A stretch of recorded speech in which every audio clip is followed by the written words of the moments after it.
morning, everybody, and welcome to the Monday edition of the 4-Star Chicago Sports Podcast. We are the Halas Hangover, and once again, we are pondering another blown game by Matt Eberflus.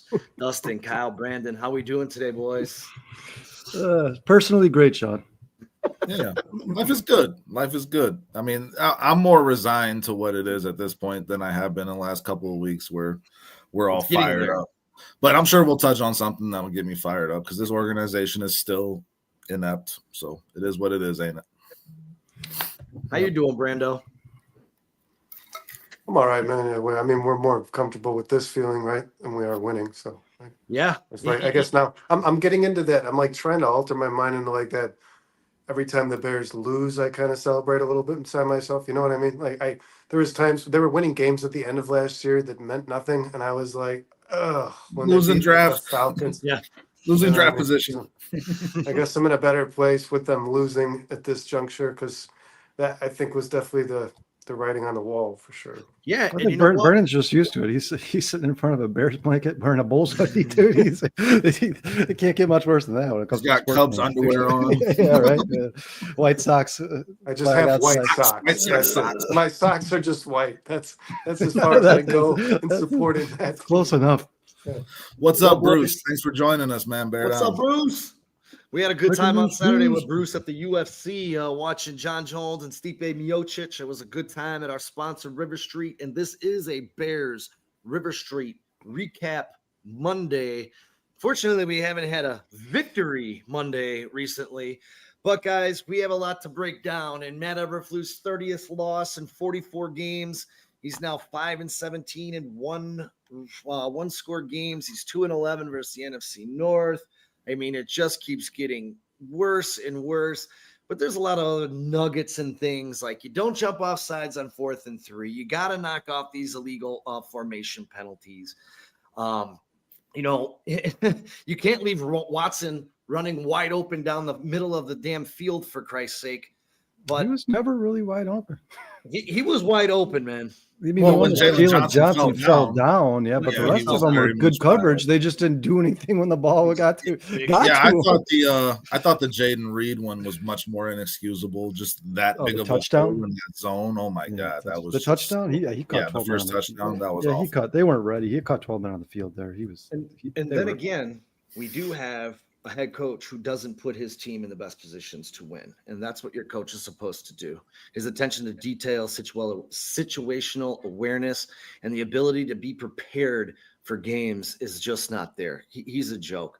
It was coaching malpractice and a dingus of a head coaching move to sit there and settle for 46 yards when your kicker is 70 for 70 inside of 40, and you just got 39 yards in the previous plays. Come on, man. What are we doing here, guys? What are we doing here? Did you mention that he's 5-17 in one score games? Did you say that one? Yeah. Yes, I did. 5-17. Looking at the chat. Yeah. That's awful. And that's you want to know the truth when you really look at it, you're situational awareness. He's less than 75% over 40 plus. So why would you not make the freaking move to get this guy to where he's comfortable? He kept talking about the line, Sean, the line that they had on the field, that they got past that line. They felt comfortable with Cairo. So like, I'll just back up what you're saying here. Yeah, if he's 40 for 40 or what'd you say? 70 for 70 inside of 40, 70.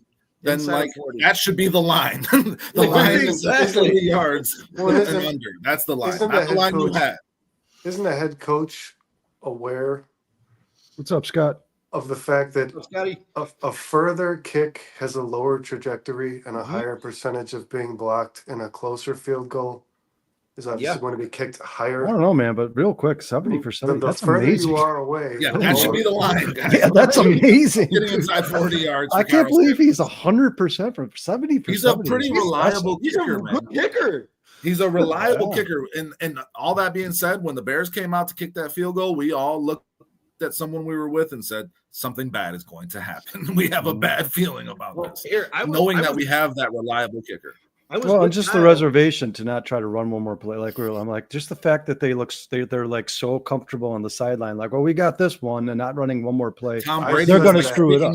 Tom Brady was freaking out in the booth. They were freaking out in the booth. Like, why aren't they doing something? Did you hear Tom Brady's? Did you hear Tom Brady's disappointment? He was like, "Oh, okay, I guess they're just going to run the clock out." Yeah, I said it. The guy sitting next to me, like, "What are we doing? Why are we not running?" I actually said to him, "Why are we running at least 2 plays?" You have a timeout. That's exactly what we were talking about when we were sitting next to each other. When we looked at the clock, we're like, all right, we got a couple more plays to get this thing a little bit closer. And then we're standing there like, what the hell is this guy doing? And then Matt Eberflus was like, well, they're stacking the box, right? Then throw an out route. Just throw an out route. Throw a little 6-yard pass out of bounds. Throw it out route. I mean, so do you guys think Thomas, do you think Flus told Brown this is it? Do you think Thomas Brown was saying? Flus, of course, made that decision. That was all Flus's decision. 100%. 100%. But if we can really quick, guys, let's talk about some good because Caleb Williams way outplayed Jordan Love, right? But Sean, real quick on that field goal, I just want to say you didn't necessarily even have to run another play. You could have taken the timeout with like 30 seconds left or 25, whatever they had. And then if somehow like the snap gets messed up on the field goal or something like that, you could still have enough time to get the team back to the line and try another kick. There were so many things. Too much time. If they had done it with that amount of time, that's too much time. If you get it down to 10 seconds, 12 seconds, that gives you that extra time if something goes wrong on the kick. You don't want to give the Packers the ball back. And that was smart. They milked the clock and got it down to nothing. I'm just saying 15 seconds, do something. Instead of sitting there the way they did it was clock. Great. Yeah. Besides the fact that they did not try to push for some more yards to make that kick a little easier. But guys, I mean, Richard Hightower's got to tell his guys, you can't get pushed on this play, man. One play. Yeah. Blocking for a punt is harder than a kickoff or than a field goal, and they've been doing that all game. You got to tell your line, guys, you cannot get beat on this play. Well, they only punted. Matt Pryor was immediately out leveraged by Brooks. Matt Pryor was immediately out leveraged by Brooks. He was behind him. So was Daly. So was Daly, the long snapper, was just bowled over. That might have been illegal if we want to talk about that. Like Daly hadn't even picked his head up when they were knocking his ass on the ground, which is not legal. So I don't know if there was something they could have called there. I think by the letter of the law, they could have. Eberflus said he's going to send that to the league to have them look at it. I mean, Larry Borum was on the ground immediately. Like everything. You can't line up under the center. You can't do that. I don't know how that was allowed. You guys see Jaquan Brisker's tweet? Hey, we got a new guy in the chat. Sean, get the clap, man. What's going on, Abe? Eberflus is a risk adverse guy. He should be an actuary, not a coach. I'm like doing insurance quotes for people. Thanks for joining us, Abe Lincoln. We appreciate you. Keep the comments coming. Is it Abe Lincoln or Hey Blinken? Longtime fan since 1965. Woo. Oh, that boy. Thanks for joining us, Abe. We really appreciate it, man. Yeah, man. You got almost more than all of us combined. Yeah, I think you've seen some terrible days for the Bears. Some good days. We've seen some good ones too. I haven't seen much good. Which I haven't. I downloaded a meme for Matt Eberflus. You suck. Did you guys see the Jaquan Brisker? We got to workshop that one a little more, Sean. Jaquan Brisker tweet? No, what do you say? Said, sorry, y'all Bears fans deserve better, or something like that. It's like he's not even on the field. What? His cousin holds the downs. His cousin holds the downs marker on the. For the last couple of weeks, his cousin wasn't doing much work for the Bears, moving the downs markers. He got some work in this week. Yeah, for sure. That's definitely true. So that's what you were trying to transition to, Sean. The offense moving the ball, Caleb looking better, right?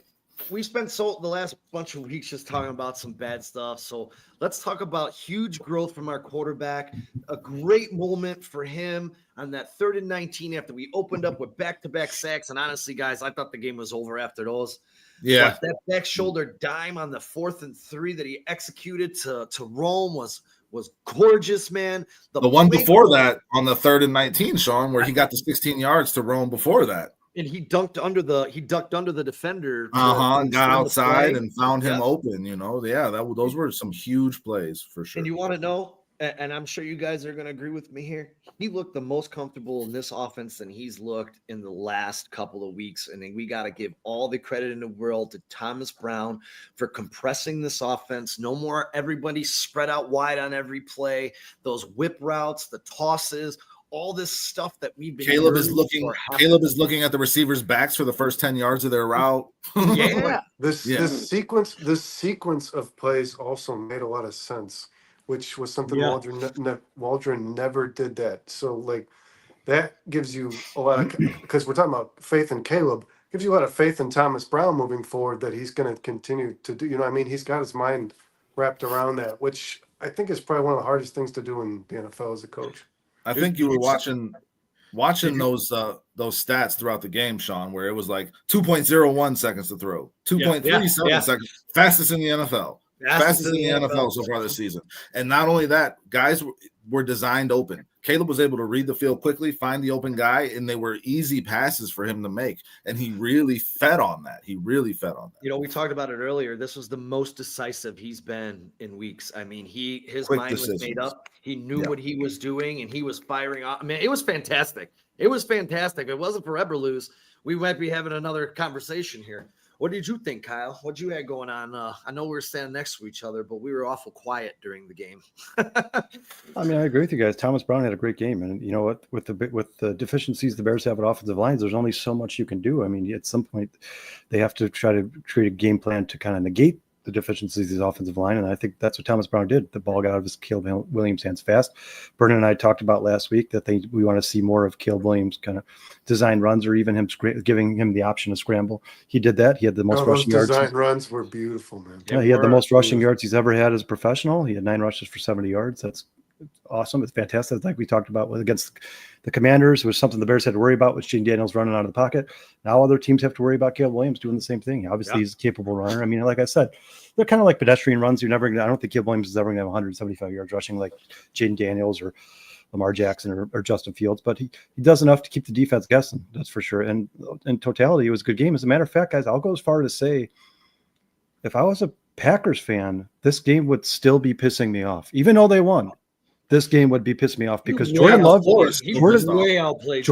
looked very average, and Caleb Williams looked really efficient and good. And he's only playing his 9th game of his career.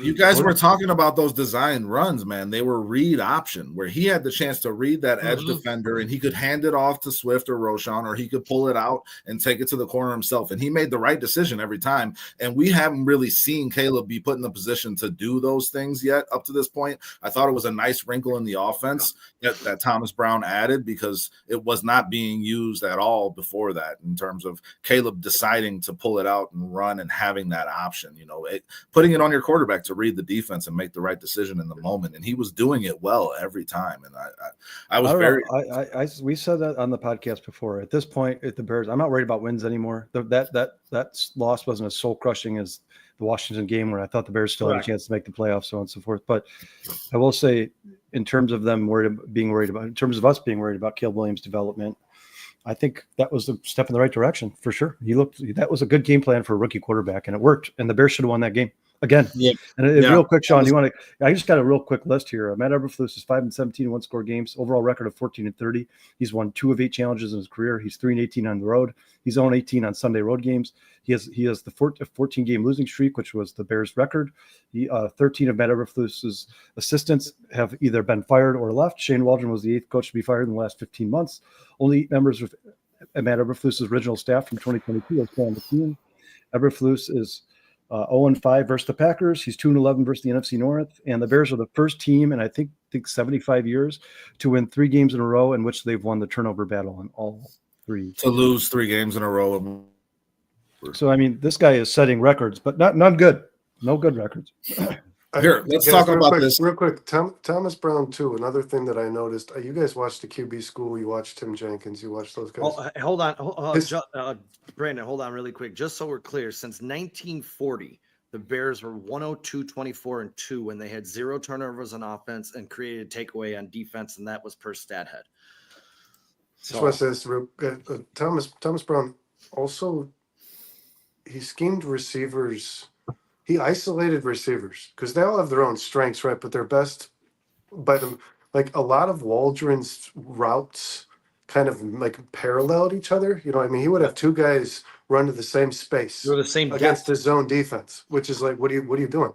Thomas Brown had people everywhere. When he did try to take shots downfield, there was nobody near the receiver that Caleb was targeting. That's something I like to see as well. But I want to say this about Caleb Williams.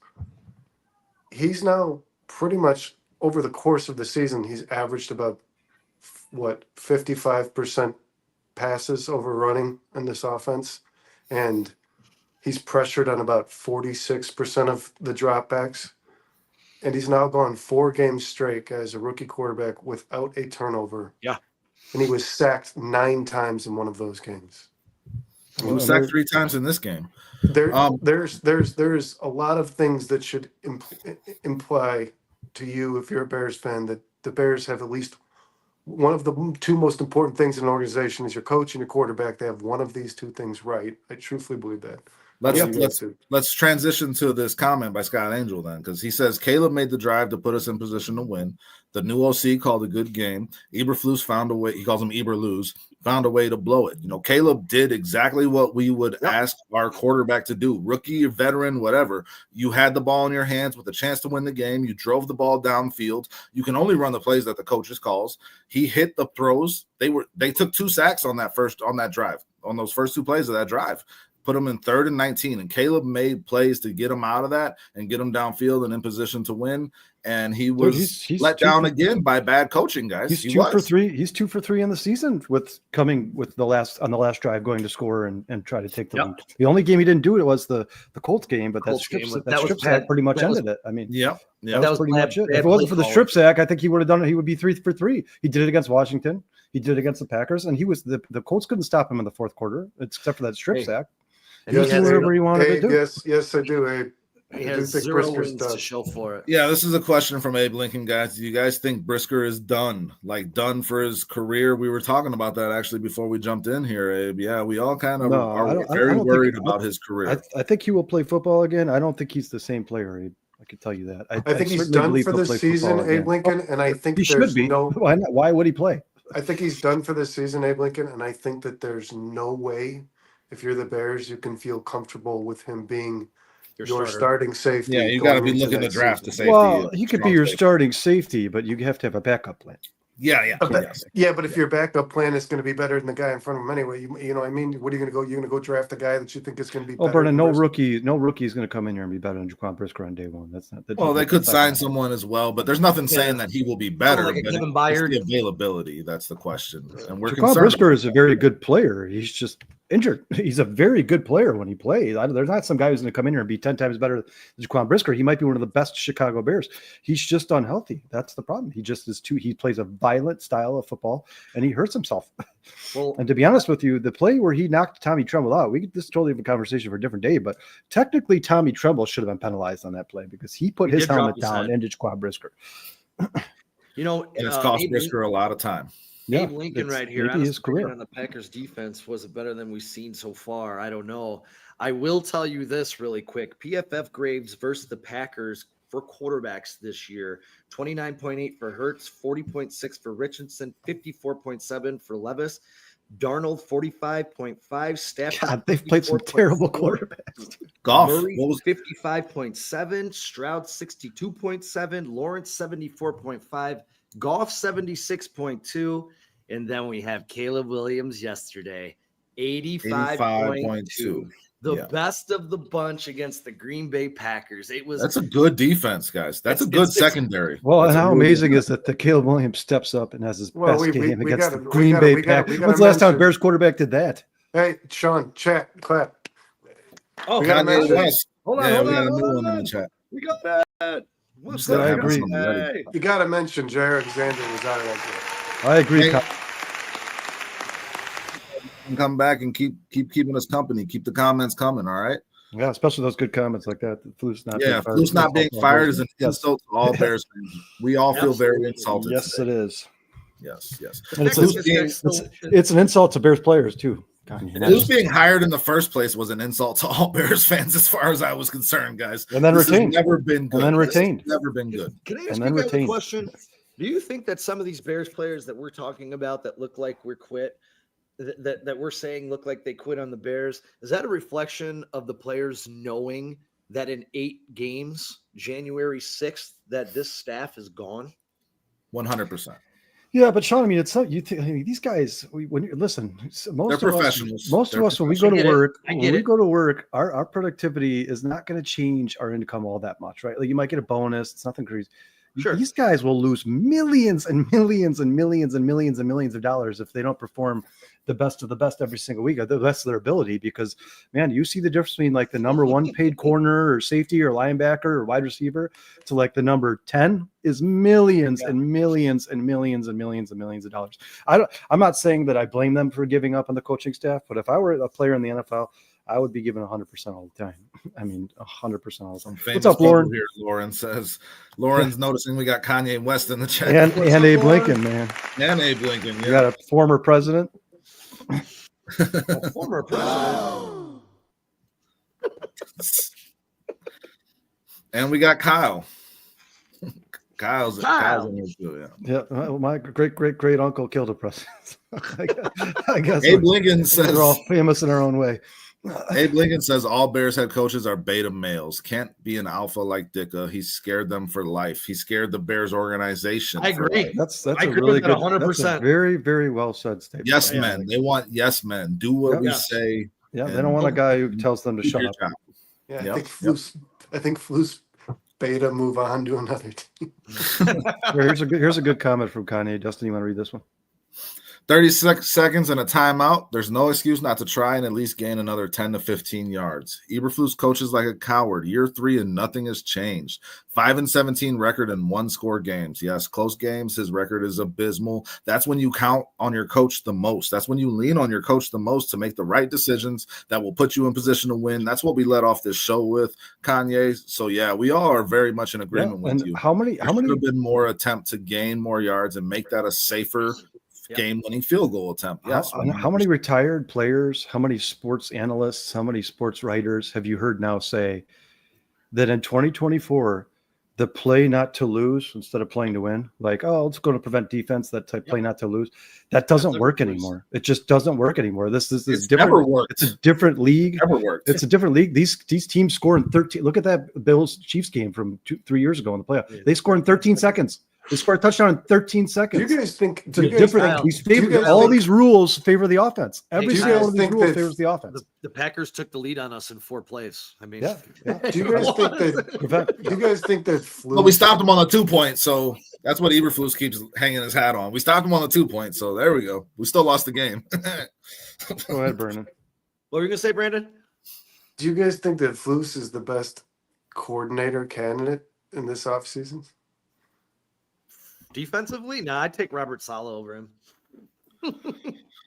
I think Flus's defense has been better than Saleh's over the last. Brandon, I mean, can you tell me the coaches are getting fired? Like, Dennis Allen got fired. He's a good defenser. He's a good coordinator. I mean, there's a lot of. I don't know, man. Kyle, his defense has actually improved since his termination. I don't know if people know that. His defense has gotten better. Well, Dennis Allen was actually acting like a head coach, not a defensive coordinator. Correct. He was like addressing the team, not the defense. He was addressing the team. team. We're talking about coordinators. I don't think Flus is the best coordinator available in this coaching cycle. No, but since we're talking about coordinators, I do want to mention and throw this out here, guys. The Bears have 3 sacks or 5 sacks in 3 games right now. The defensive line is not getting pressure on the quarterback. No, they're not.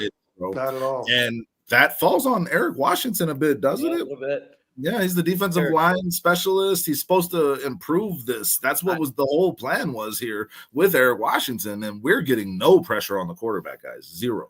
I boast him when he's well, but Javon Dexter the last few weeks has kind of disappeared and kind of not been the same player he was in the first quarter of the season. So I'm gonna be honest, guys, and I'm not. I know you guys and.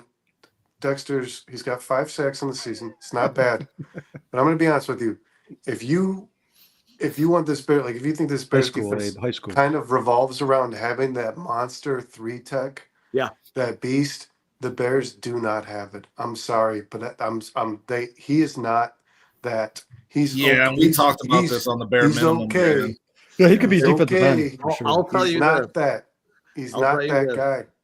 Again, I asked you guys last week, do we have any remorse about not taking Jalen Carter Absolutely. over Darnell Wright. Absolutely. Jared Verse. 100%. Jared Verse is No, absolutely that's this year. amazing. I'm talking about last dude. year because I keep talking about these drafts. Jared Verse is the best player in this draft. He's the best Sean, player. I said when they drafted Darnell Wright, traded back and gave the Eagles Jalen Carter on a platter, that was the biggest mistake that the Bears could have made. Jalen Carter was probably the best player in that draft. He's showing himself to be at this point. He was a top 3 talent at the very least, and he was a generational player at his position. The Bears traded away from the opportunity to draft him to take a right tackle in the top 10.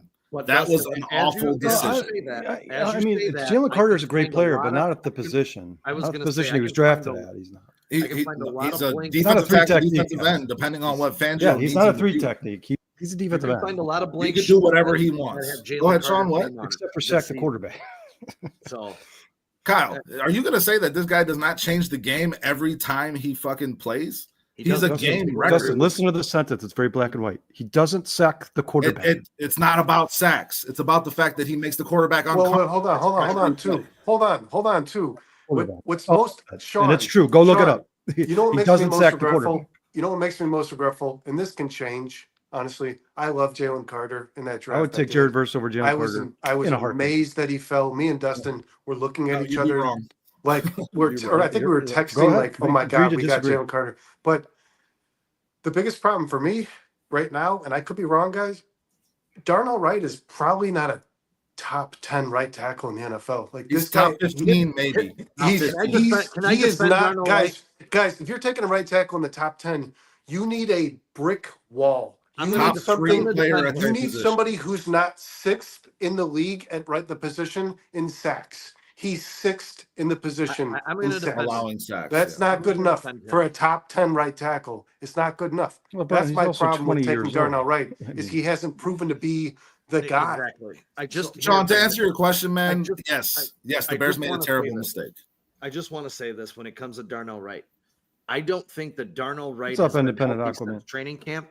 He's had a lower back issue.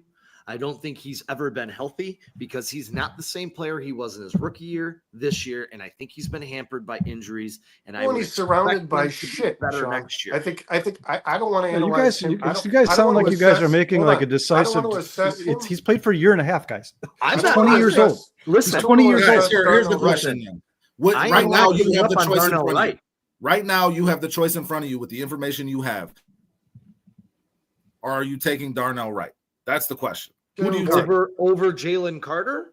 Are you taking Darnell Wright or Jalen Carter with that pick? That's not the question. It's Darnell Wright or everyone that was drafted before Darnell Wright. There's 9 other players. Was not everyone drafted after Darnell Wright. They could have drafted 100 guys after Darnell Wright. No, Kyle. The question is, were there right tackles drafted after Darnell Wright that are statistically better right now?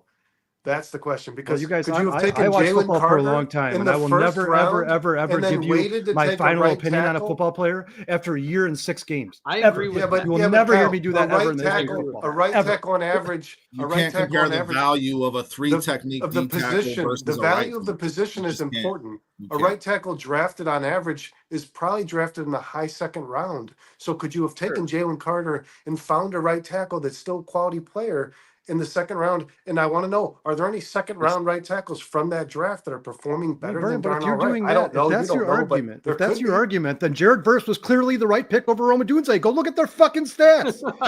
We all said that. All right, guys. Jared Verse would have been a better. No, we don't gotta get so animated. Jared Verse would have been a better pick. He might be the defensive MVP, dude. I agree. Jared Verse would have been a better pick for this team's needs. 100%. I said this last week about Jared Verse. Was a luxury. Told me I was wrong. Nobody was saying that when Roma Dunze was drafted. Nobody on this fucking podcast said that when Roma Dunze was drafted. I'll take Dallas Turner too.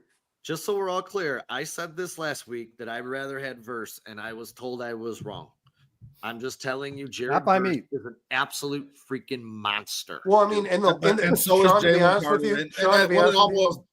What it all boils down to, guys, is this team has opportunities to make decisions that will make them better, and they tend to make the wrong decision when they make those decisions. Whether it's Jalen Carter, whether it's Roma Dunze over Jared Verse, they are picking the wrong guys in these spots.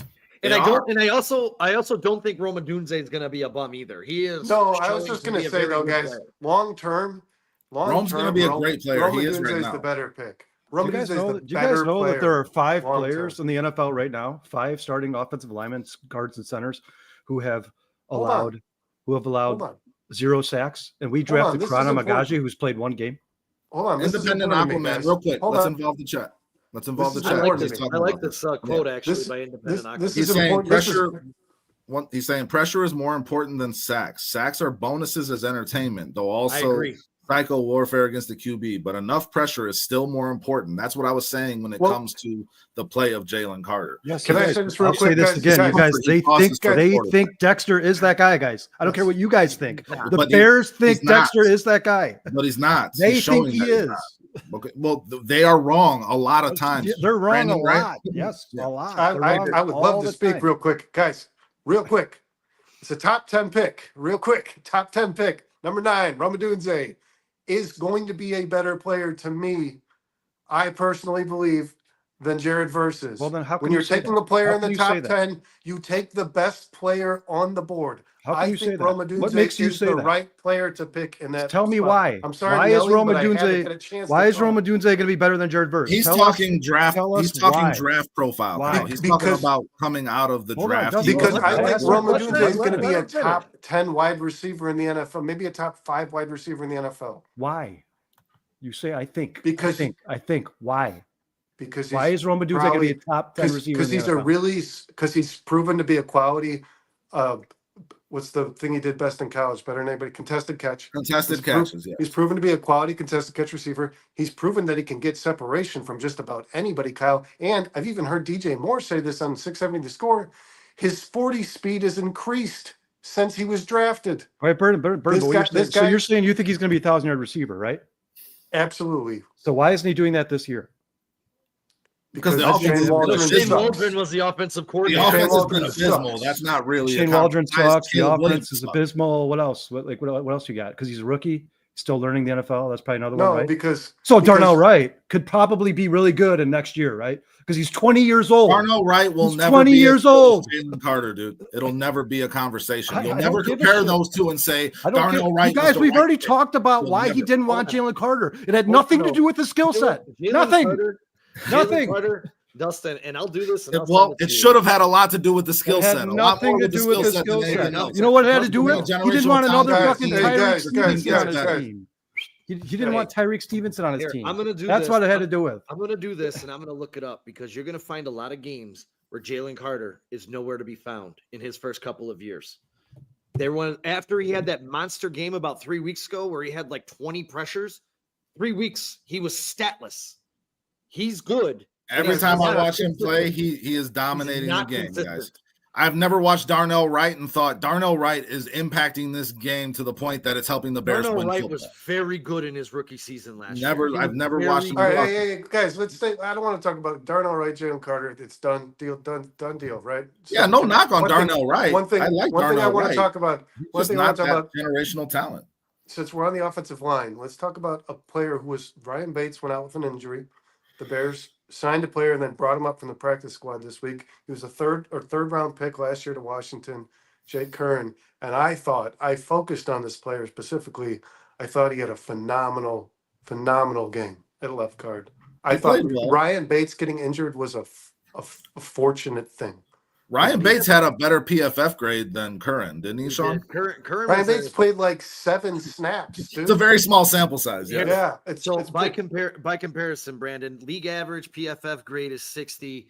Curran was a 68 in yesterday's ball game. So for that situation, he performed pretty admirably, being thrown into the game, which you kind of expect with this Bears team. This offensive line tends to get hurt and guys go in and out.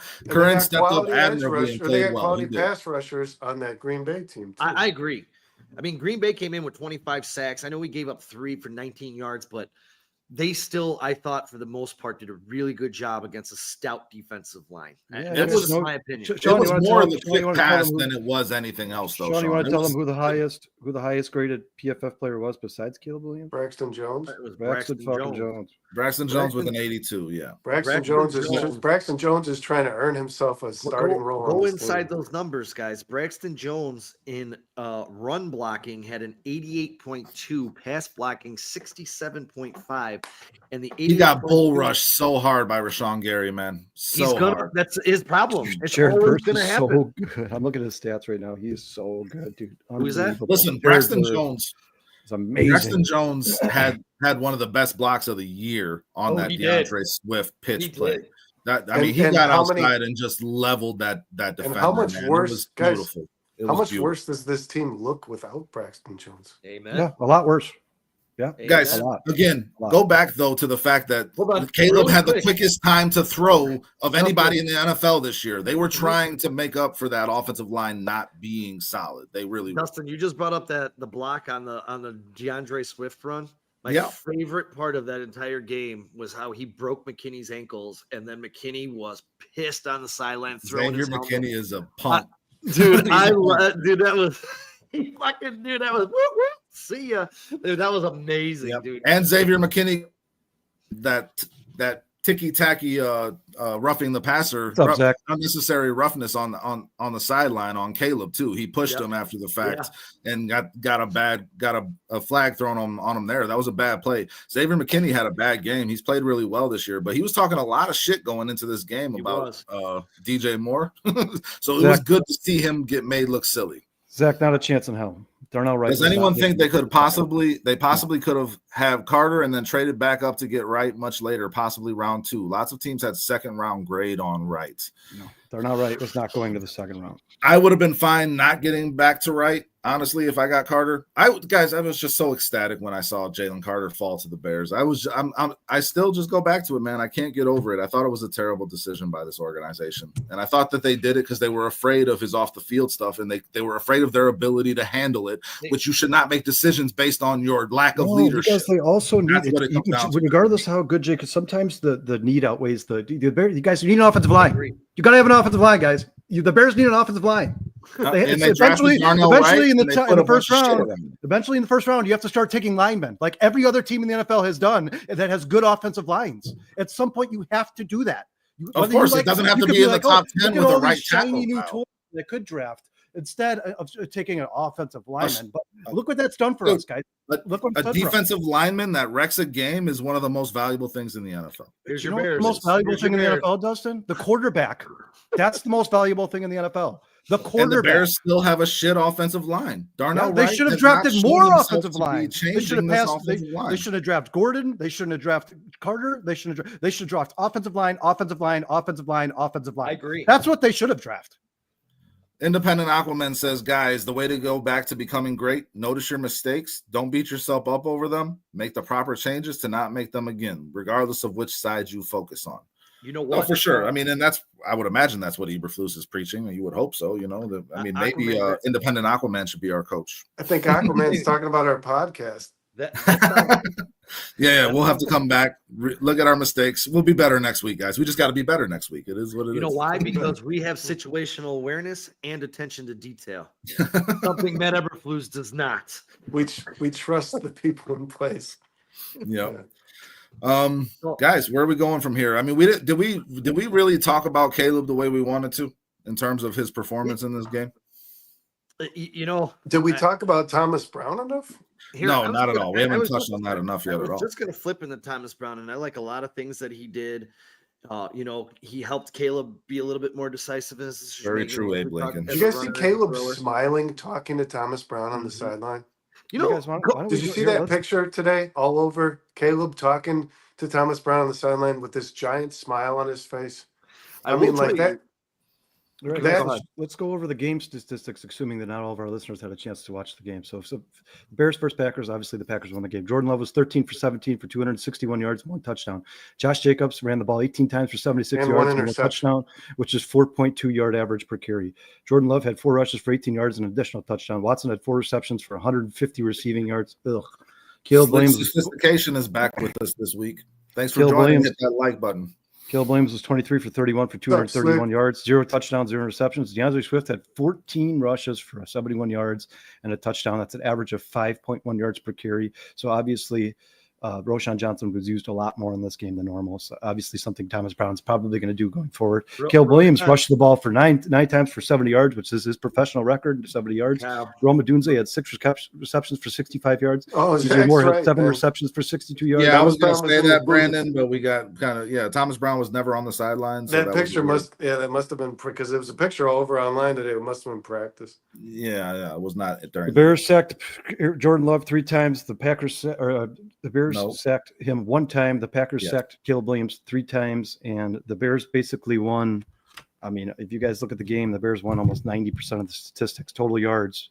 I think they won passing yards. They won rushing yards. I think they won third down conversion. They won time. The Packers had 200. We had the ball. The Packers had 260 passing yards. The Bears had 212. All right, so that's the only one the Bears did not win. The Bears also had their defense took the ball away once, and the Packers did not take the ball away from the Bears at all. So the Bears won in basically every statistical except for passing yards. And by the way, penalties.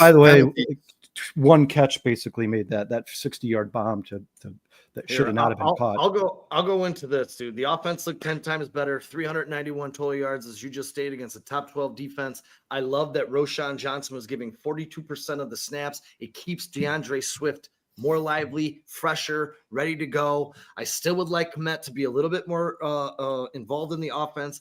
I love seeing Caleb in Rome starting to get that connection that we've all been waiting for. It's consistent now, dude. The Caleb Rome thing is consistent now. This is now. This is what it is.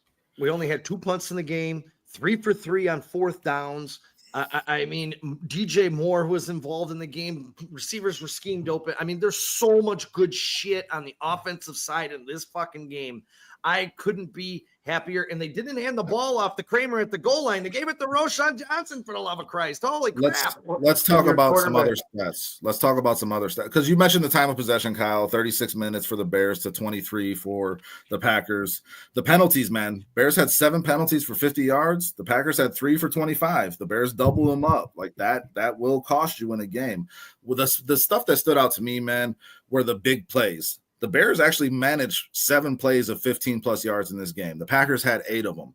What really sucked, though, because the Bears had more total yards, and they ran 68 plays on those 391 yards, Sean. The Packers only ran 43 plays and had 366 yards. They averaged 8.5 yards per play, guys. The Bears came into that game allowing 5.6 yards per play. 3 more yards per play in this game for the Packers than what the Bears normally allow. And the Bears only averaged 5.75 yards per play. The Bears were very dink and dunk, and you got to be perfect to get it down the field and score like that, whereas the Packers were getting big chunk plays and really taking it out, big bites out of that defense throughout the game, and that's a lot easier on the offense. I thought that was the biggest difference in the game, guys. Let's talk about the Bears secondary.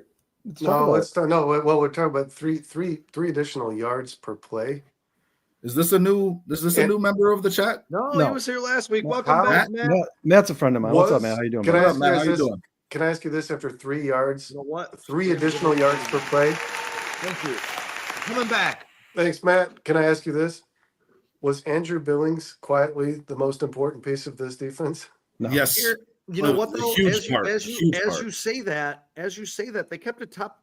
Yeah, dude, they ran the ball for like 105 yards against the Bears. That's amazing. Yeah, I mean, they kept against the Packers, dude. That's huge. 106 yards. That's huge against the Packers, man. That might be the Bears' defense. You guys, hold on. But they got gashed on a few different occasions. Do you think Andrew 7-yard touchdown run they gave up where Jacobs wasn't touched? Do you think Andrew Billings? Do you think Billings affects? Good Lord. Do you think Billings affects their pass rush?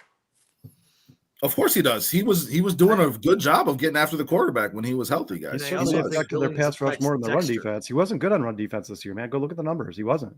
Andrew Billings he was not having a good year against the run, but I will tell you this, Brandon. He does get after the quarterback. No Billings affects Dexter. I think a hurt Montez Sweat affects the Bears' pass rush. I agree, Sean. I think Billings was the multiplier.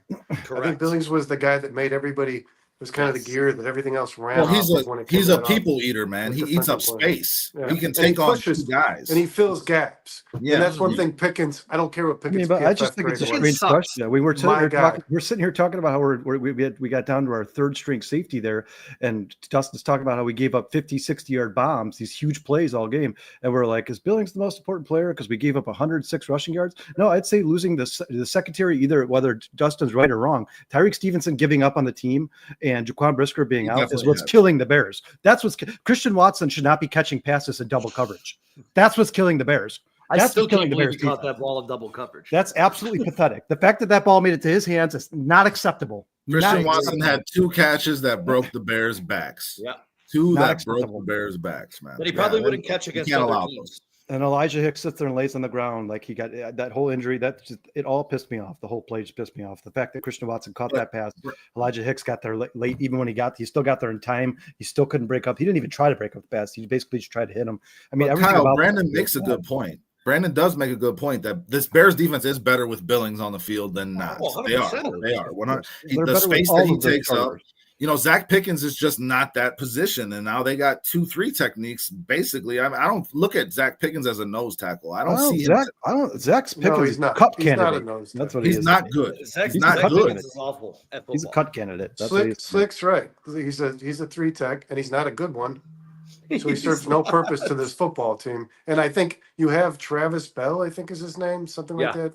Yes, practice squad, who's like 320 pounds. Zach, please put a big guy out there to take up space. Yeah, Zach, in his career at Billings is a very good run stopper. He has not been that this year. If you please bring Bell up to this actual roster, man.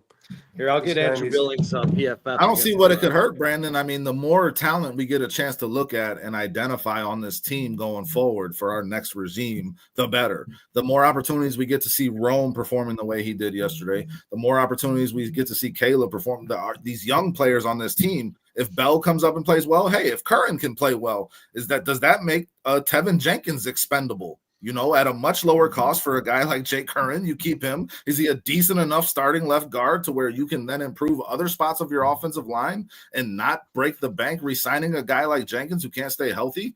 I think the more we get to look at guys like this, the better for this Bears team. It's not about this year. It's about next year, guys. And here's a question. That's why I said it's good to see Roshan Johnson running the ball. That was Thomas Brown implementing Roshan Johnson into his offense was beautiful to watch. 42%, man. How far up the list of Ryan Pohl's blunders has Ryan Bates made it? Because you traded a 5th-round pick for a guy now that can't even be on the field. He can't even play. So I like. We were talking about this guy maybe stepping because he didn't need to play center. Shelton's healthy. Yeah, but Brennan, we needed a guard. Him being a stud guard. We traded a 5th-round pick. I told you guys. I mean, it's the same story. Kyle, hold on. Ron, I'm a guy. Okay, go ahead.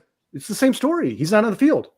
You guys liked the Gron pick. He's not on the field. Okay. How's that any different than Ryan Bates?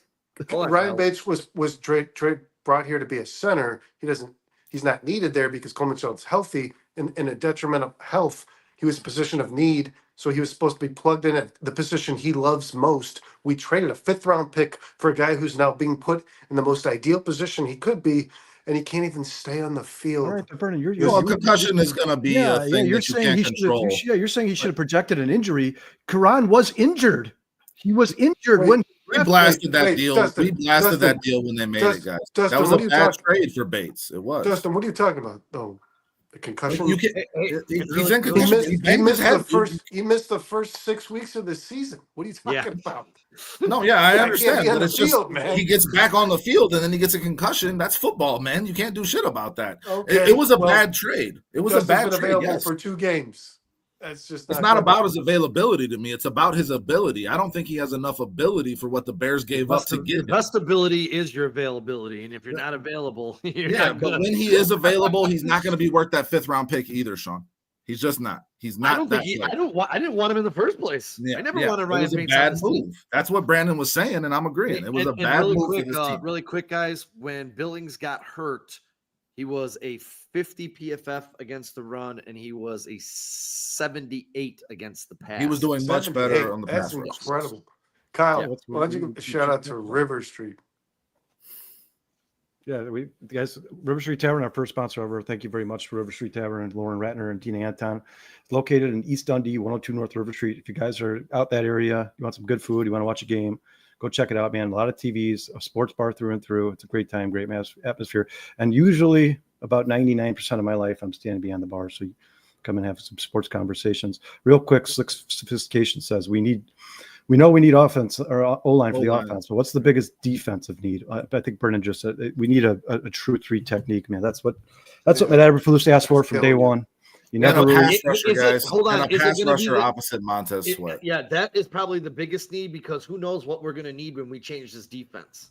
I mean, you always and Tremaine. You can always use a pass rusher. You can always use a pass. I'm with you, Dustin. I think that's it. And Tremaine, you think defensive end is bigger than defensive tackle? Yes. You guys just spent like 20 minutes telling me how Jalen Carter is so much more important than Jared Verse. Yeah, Kyle, I think tackle's more important. So Jared Verse is more important than Jalen Carter. That's that what you're saying, Sean? You think Jalen Verse right now? Jalen Carter is a better player than Jared. I disagree. Jalen Carter's a more important player. He's better. For the position is more important. So you disagree with Dustin and Sean? Yeah, I agree with you. The tackle's more important than the end. 100%. I agree. If you don't have that guy in Dexter, you need to address that first and foremost. I will say this. You guys brought up Tremaine Edmonds. I brought up Jaquan Brisker. They're starting to see more needs as they lose more games. You feel less good about this defense, about this roster. You're starting to see places in this roster open up on this defense where you're like, man, Brisker could be done for his career. Jervon does not look to me like a top 10 tackle in the NFL. Pickens looks awful. I mean, they need. I don't know how many positions the Bears actually have on defense that I'm comfortable with besides Jalen Johnson and Montez Sweat. Oh, so maybe we should be resetting this with Ryan Poles getting the fuck out of here with Matt Eberflus. Because when you start adding up his mistakes, it starts adding up to a bad fucking football. Yeah, but Sean, he did pay the 2 guys I just said. So maybe Ryan Poles knows it too. He paid Tremaine Edmonds. Yeah, he brought Tremaine Edmonds in here and paid him, and he let Roquan Smith by the way, guys, go. real quick, Kevin Byard has been.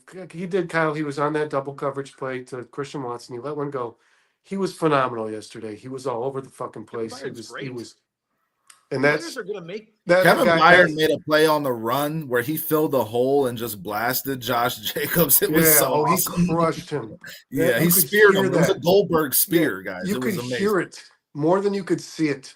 Because he was behind like 2 big players. I just heard a crash. I think based on what you're saying, Brandon, the thing that keeps popping in my head is we went into this game thinking, can our offense just look competent? Can our offense just look competent enough to keep us in a game? That's what we were hoping for with this offensive coordinator change. And we come out on the first drive, the Packers are on offense, the Bears are on defense, and the Bears get shredded like mozzarella cheese, guys. The Bears were completely shredded. That defense gave up chunk plays. They gave up a huge touchdown drive. They were never in third down. They were never in third down. They gave up. They were just moving the sticks on them the entire time. This Bears defense did not show up, guys. I don't care that they held the Packers to 20 points. It's irrelevant when you're holding them to 8.5 yards per play. When your standard for the year is 5.65. You're not the same defense, and it's partly injuries, guys, and it's also partly this defense has been doing the brunt of the work for this entire season, and this defense is directly overseen by Matt Eberflus, and they're checked out on this guy. This defense did not show up to play. That's the one thing we expected to see, guys. Every time this team shows up and plays football, we expect this defense to show up and play hard. I did not see that yesterday. They gave up too much on the defensive side of the ball. Really quick, my phone just went off. It says George McCaskey is pissed off and angry at the Packers' loss, and he and Virginia are planning to have a sit down and have a stern talk with Matt Eberflus. I really hope this stern talking to. Yeah, I hope this is a joke. I really hope this is a joke. No, you're being trolled right now, Sean. You're being trolled. That did not come across your phone. Yeah, you're being trolled. I swear to God, it's on Twitter right now. Click on it. Is it like a reliable source? Click on it. Let me find out who this is. Listen, they're gonna. Matt Eberflus, don't you ever do that again. He's got 33,000 followers, so he's got some kind of decent Don't make me pull this wheelchair over. I mean, in all honesty, guys, realistically, I mean, I know this is like a huge if, but honestly, if you look at the Packers stats, I mean, Jordan Love 13 for 17, Josh Jacobs 76 rushing yards. I mean, it was those 4 receptions to Christian Watson. Sure. That's when the defense absolutely collapsed. That's when they killed the Bears. Those big Kyle, plays, and you know what? And you know what, Kyle? And you know what, Dustin? They allowed them. Dustin? I'll say this. The guys, the Commanders game, the defense lost, right? Sure. And you could say Flus did, but the defense was the team on the field. The Houston game, I think the offense lost. Caleb got murdered in that game. We turned the ball over. We scored like 4 points. Turned the ball over 3 times. Special teams lost this football game, not the defense. The defense gave up the game-winning touchdown, Brandon. Yeah, 4 plays, Dustin. Man. The line had to hold up for one more play. One more play. You want to know what's hilarious about what you're saying, Brandon? 31 other NFL teams win that football game. You want to know what's hilarious about what you're saying, Brandon? I promise you that. Hold on really quick. You can say that about 26 games because Matt Eberflus has 26 blown leads. Am I wrong? Guys, can I touch on what you're saying? Guys, when Caleb Williams put him in field goal position, when our offense did enough to get him into field goal position, 46-yard field goal, this guy's been pretty damn good. I felt good about his ability to make that kick. Did you feel good about that play? Going up, leading into that play? Well, no, we already said we all felt terrible about it. Do you think any other fan base, when their quarterback gets them out of 3rd and 19 and gets down to a 46-yard field goal with time expiring, think any other fan base is thinking, God, our defense sucks? No, Brandon, they're thinking this game, we won. We did enough. I will say that's usually when a team's kicking a 45-yard field goal. I'm like, well, let me say this. Guys, let me say this. What's hilarious about what Brandon's saying is, first of all, if the defense doesn't give up the touchdown, that the Bears win that game. Let's just say that flat out. Plays, and then if they do hit that field goal, the Bears win that game. Matt Eberflus has been all over every microphone he can get in front of saying this team played good complementary football. This is what's hilarious. We played good complementary football, offense, defense, special teams. Your offense got you in position to win the game after your defense gave up the game-winning touchdown, and your offense got you in position to win the game with a field goal, and your special teams missed the game-winning field goal. That is not good complementary football, guys. That is the opposite of that. That is the opposite of that. Your defense and your special teams cost you this game. Period. End of story. It's more word salad from fucking Eberflus, man. It's just old. This is the 3rd coach in a row. We heard that clip from. We got to take 7 more games of this, guys.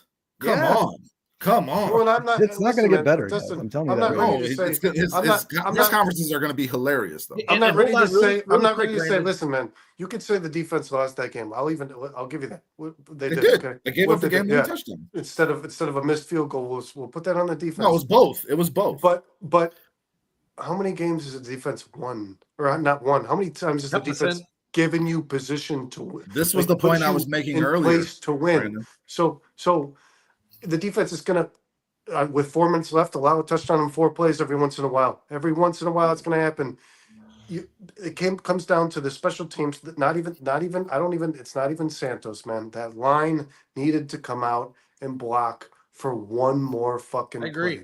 That's all that needed to happen. Like Pryor was out leveraged immediately on that. Yeah, Pryor's it was done. both, Brandon. He's gone. Pryor's another piece that's no longer on this football Pryor team. was a $1.5 million signing, and he's been depth. starting for our offensive line for 6 weeks, guys. Like, this is not how this was supposed to go. At least I hope not in Poles' fucking head. Because, Pryor is a starting key component of our offensive line, and the Bears signed him for basically the league minimum before this. Yeah, should it be Curran and Bates moving forward? Is Pryor even on this line? And Brandon, I'll back you up a little bit here and say the Packers were 1 for 5 on 3rd downs. They were 0 for 1 on 4th down. They got that key turnover. The defense didn't have a terrible game. In the end zone. I don't think the defense had as bad a game. The opeting drive and then the last drive. The Packers are good, man. Those were two pretty. I don't think the defense had a good game, guys. I think the defense gave up too many yards on too many big plays. Too many chunk plays. And I think that broke them. I think that broke them. And I think they were broken going into this game because of what you were saying, Brandon. I mentioned this earlier. They've been standing on their head all season, expecting to be the thing that carries this team while the offense tries to figure their shit out. So they're giving up. It's like when are they going to see the bare minimum of their work? You also asked me on the bare minimum, how many points does the Bears defense need to keep the Packers offense to win this game? You know what I said? 20. Well, you were wrong. Yeah, no, it's not. No, but I still think 20 is a solid number. It's this Packers offense, guys. If the Bears had a better offensive Packers line, offense is one of the most high caliber. I don't know if you know, like the rate that they score the football, not only in the red zone but just in general. Jordan Love's touchdown passes compared to players who have played full seasons, because remember this guy missed some games, is like outrageous. I mean, this team scores 20 points to the Packers. they also give the ball away a lot. This 20 points to the Packers is not a bad performance by your defense. I agree. Your field goal kicker. Dude, if you play this game at the end of the season, to hold up for a field goal. If you play this game next year, it's if you play this game next year, and the Bears have a good offensive line and a Caleb-Williams with a year of experience under his belt, and he's playing better next year, I'm fine with the Bears allowing 20 points to the Packers, because the Bears will beat them. And Kyle Harris said, "Go Pack, go here." I'm telling you guys right now, if I'm a Packers fan, I am not comfortable with that game that I just watched. The Bears were the better team. The Bears were a better team on Sunday than the Green Bay Packers. They were. They just have a coach that can't win football games. You guys, I wrote it down right here. The Bears have blown 9th fourth quarter leads under Matt Eberflus. 9th. And now all the Bears have to do is go get an offensive line. And when they do, they're going to beat the shit out of the Packers, because Jordan Love is not that good, and they gave him the most money in the NFL. And Josh Jacobs looks like the most average running back in the world from this last year's free agency class. And he was like the second highest paid. DeAndre Swift would pay less. DeAndre Swift is so much more dangerous than Josh Jacobs. So much more dangerous player than Josh Jacobs. I think so much more dangerous. I think Jordan Love's been good. I do, not more. Brandon, he's throwing picks away like it's going out of style. I think he's good. I think Jordan Love's good, but I agree with you this, Kyle. The contract that Jordan Love received and Josh Jacobs is egregious. And they're both he's nowhere slightly above average players. Yeah, but the Packers are 7-3, guys. Best quarterback. Good enough to break your heart. They're not good enough to beat the Lions. I can tell you that shit. I guarantee. Yeah, but that's irrelevant. I said that from day one. That's irrelevant, and I think Jordan Love's a good player. Best team in the NFC North. They're the best team in the NFL. What Jordan Love just did to that team's cap does not balance in terms of talent. Well, that's the NFL with all these quarterbacks, guys. That's the NFL. Yeah, but Vernon, I agree. If you're going to pay a quarterback money that's going to handicap your roster for the next 5 years, it should be a quarterback that makes average talent better, because then you don't have to pay average talent. Then you could pay average talent. Yeah, but his money doesn't affect you. Jordan Love can't make people better. Jaden Reed is not an average talent. He's a very good player. He's a very good player. The Packers receivers are solid. They have a lot of drops this season. They don't help him out in a lot of ways. Jordan Love has a lot of passes. I mean, you guys, that pick on Sunday, the Jordan Love completely sailed it. Absolutely terrible pass. Yeah. Terrible. Still a great pick. Actually, I'm not sure he sailed it. I'm not entirely sure that Jordan Love wasn't trying to throw that ball to the guy standing behind the guy the Bears defender. There's another guy. There was no. It was just in the corner of the end zone. In the corner of the end zone behind Terrell Smith was a Packer. I feel like it was pretty clear. I think he was going to throw it back the end zone, and then kind of half-assed it because he wanted to pull it back, and then it just went right to the Bears defender. Terrell Smith made a fingertip interception. That was pretty awesome to watch. And then he got up and he brought it out. And I mean, that was a huge play in that game. Do you guys? Bears made the plays to win this game, guys. To be honest with you, kicked themselves in the ass. The pass to Christian Watson in double coverage was not a great pass. It was poor. The Bears played that poorly.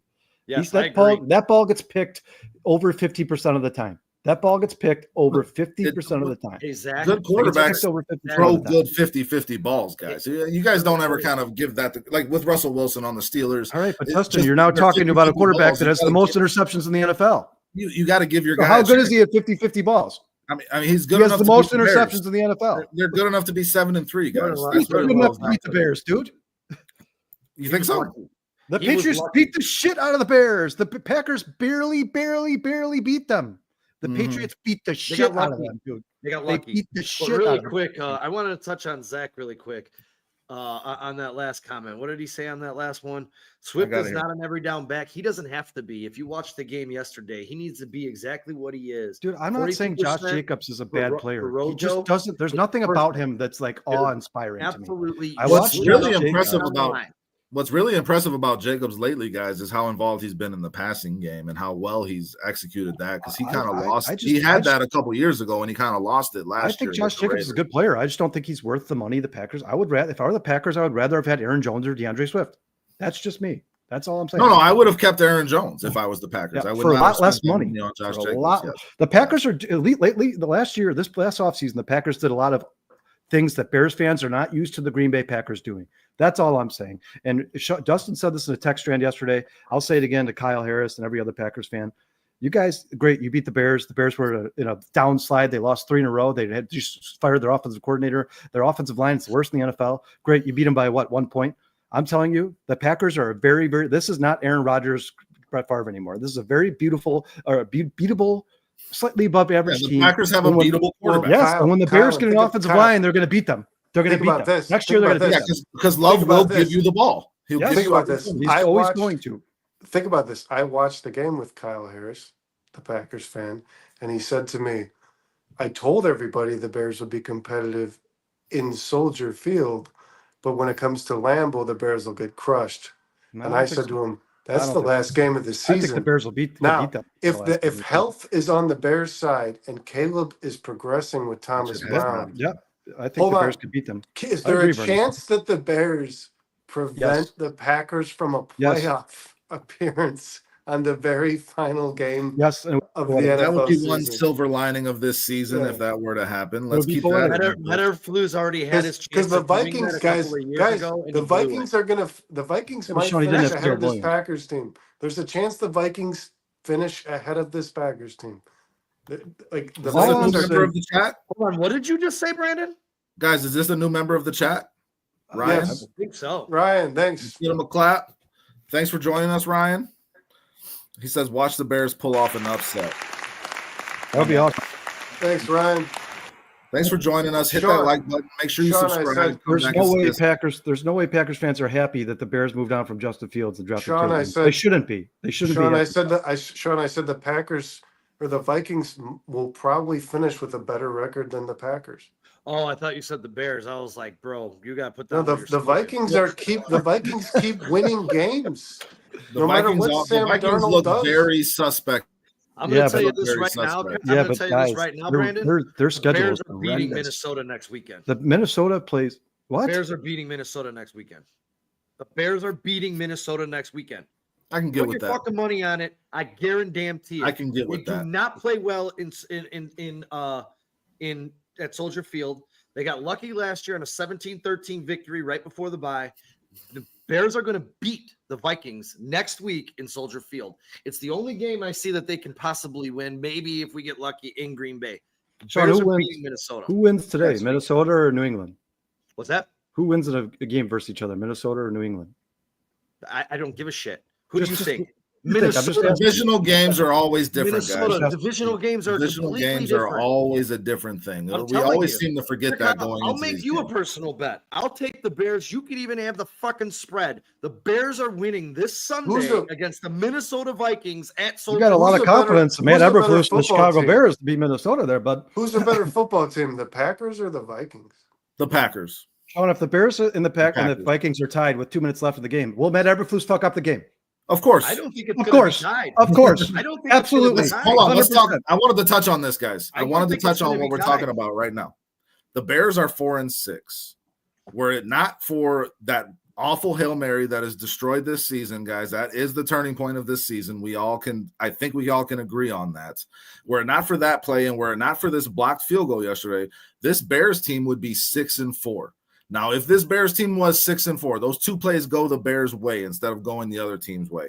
Are we sitting here calling for Flus's job? Yes. Are we more behind this team, or are we still saying this team does not have what it takes to win? Because 6-4 is very different than 4-6, guys. No, Dustin, no, I'm not. If we're 6-4, I'm not. Let's hear your answers. I'm not saying Flus should be fired. I'm saying because that means he won those games in those final moments. You know what I mean? Because those games would have still come down to those final moments. That means we kicked the field goal, we win the game. Record. Hold on. That means we beat the Packers. on a field goal at home, that means that we beat Washington. Time out. For And sure. we beat Let him Jaden give his Daniels opinion. in his whole house. Time out though. Yeah, You're saying you would retain this bum asshole. That wasn't the question. Because That was wasn't the not the question. question. if he won, no. Let me finish. If wasn't he the won question. these 2 games on the back of his star quarterback, not because of his coaching. That wasn't the question. The question was, would we be calling for his job? He would have won those games because of Caleb Williams, not because of his coaching. Okay, but those two things are married together. Kyle, what do you think? Would you be? They are. The coach and the quarterback are married together. You need both of them. That's not what I was asked. That's not the question I was asked. I guarantee you, Caleb Williams can't wait to get away from Matt Eberflus. That's not the question I was asked. All I'm saying is it would be very different if we were 6-4 right now instead of 4-6, guys. And it's 2 plays that decided. What we'd be really excited about? The play of Caleb Williams, not the coaching of Matt Eberflus. Well, and the potential to make the playoffs, Sean. Well, the Packers 6-4, you're in the playoff picture. Packers 6-4, game you're in the playoff. If the Bears would have beaten Washington, the Packers game wouldn't have looked the same because I don't think Shane Waldron would have been fired. I think Shane Waldron would still. That's be what here, Ryan's talking about right here. That's a good point. That's hypothetical is very tough to critique because are you talking about with Shane Waldron and Matt Eberflus or with Matt Eberflus and no Shane Waldron? Well, it just comes down to, in my mind, are the coach you're saying would the coaching staff be being ridiculed like they are if we were 6-4? No, absolutely. Yeah, not. and would we feel the way we're feeling as Bears fans? Shane Waldron would not have been fired. No, he would not have if the Bears. I would still feel the same way I am, just because I don't. When I look at Matt Eberflus and when I listen to his interviews, and even if he had a winning record, I just don't. There's nothing about him that instills confidence in me. Nothing. Even if he was 6-4, nothing about Matt Eberflus. You'd still be worried about this team's. No, in my back of my mind, I'd be like, when is Matt going to screw this up? Because we know he's going to say. Because I was asked, would we be saying right now, who should be fired? My answer to that is no.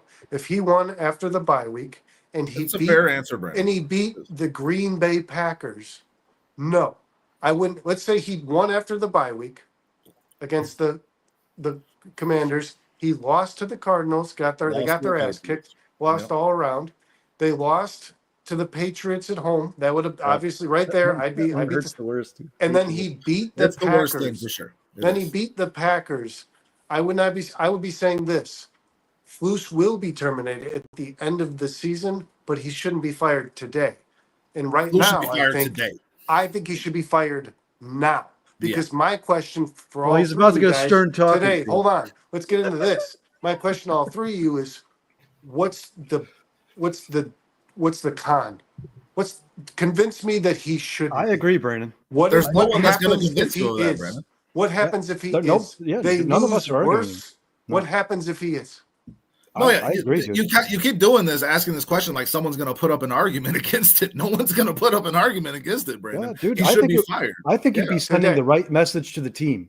I think if they fired Matt Eberflus today, it'd be, hey, guys, we don't put up with bullshit. We don't put up with failure. We don't accept losing to the Packers. Yeah, we don't accept this shit. We don't accept losing to our division rival. If you can't win these games, you're not going to be here anymore.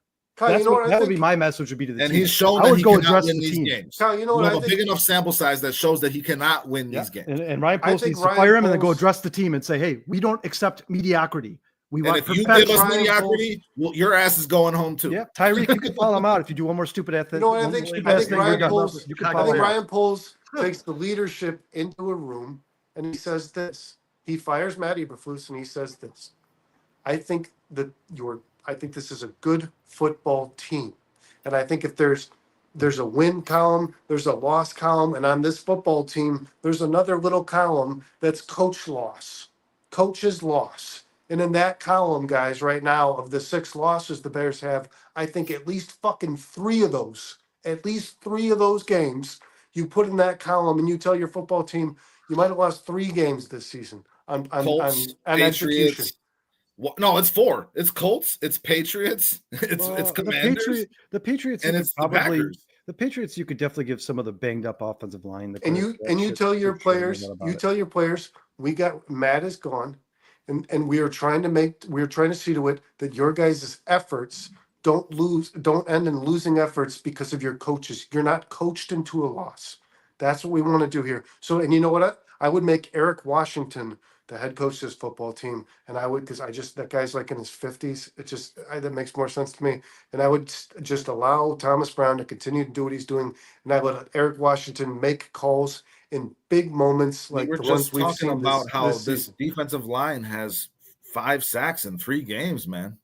Eric Washington is not doing a great job at what he's being asked to do right now, in my mind. Eric Washington has one really quality edge rusher. That's it. There is no quality pass rushers he on this instills team. confidence in me when he talks, for sure. But There's no talent. he seems competent. That was Kyle my point Harris, to you real guys. quick to answer Justin, Harris's hold question. on. No, Gervon the Dexter Packers do is not scare not me. that No, guy. next year they do not scare me.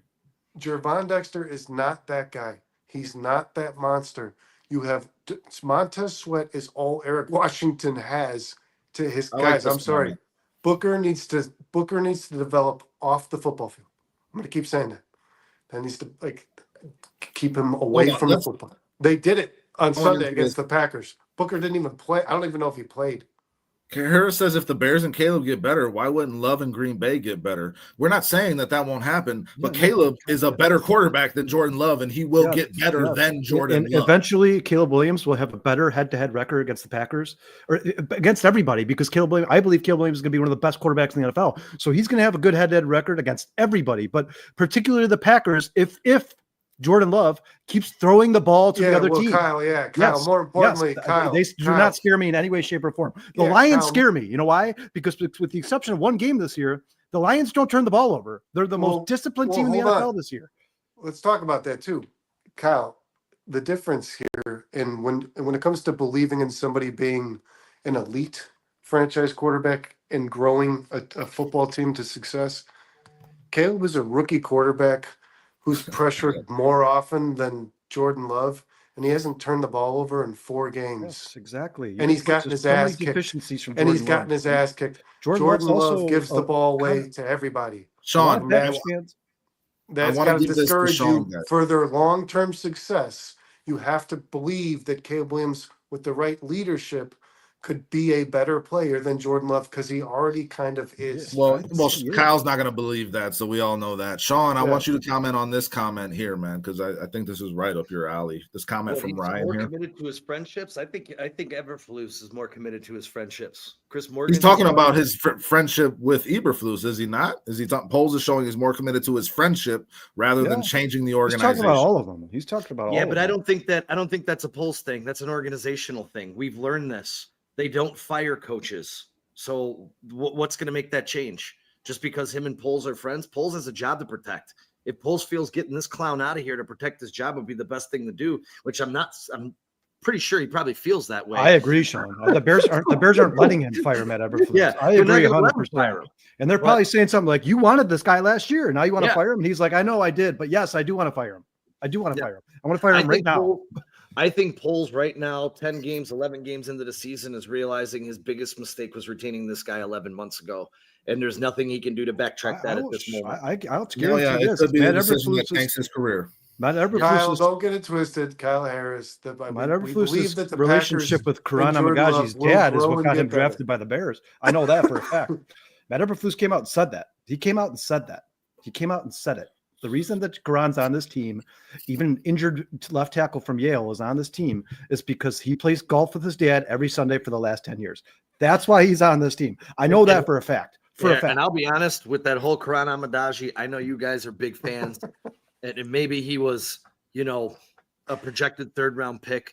I'm just not big on picking a guy who hasn't played football in a year and then actually thinking he's going to produce on the football field. It was a wasted pick. Maybe we'll find out in 2 years down the road if this guy can produce. Dennis Moody says, just wait until he's being protected by Kelvin Banks and Jonah Mannheim. Scott Angel says, disciplined and strong O-line and D-line. What a concept. Yeah. Zach Lipsy says, Caleb needs to be more accurate still, and part of his not turning the ball over the last few games. Caleb Williams has plenty of room to grow. Yes, plenty of room to grow. He has plenty of room to grow. But guess what? That's a good point, Zach. That's part of being a rookie. They all have plenty of room to grow. There's no rookie that comes to the NFL and you're like, this guy looks like a seasoned veteran. The chances thing is what I wanted to focus on there. Caleb has been being very safe with his gameplay. I think that's what was being coached into him, and it still seems like it's being coached into him a little bit. And Zach, this is a guy who was taking reins from another guy who watched the shortcomings. So Thomas Brown is seeing this team not run the football. He's seeing Caleb knock at the ball out of his hands. It was clear that Thomas Brown identified the biggest mistakes the way Shane Waldron was running this offense.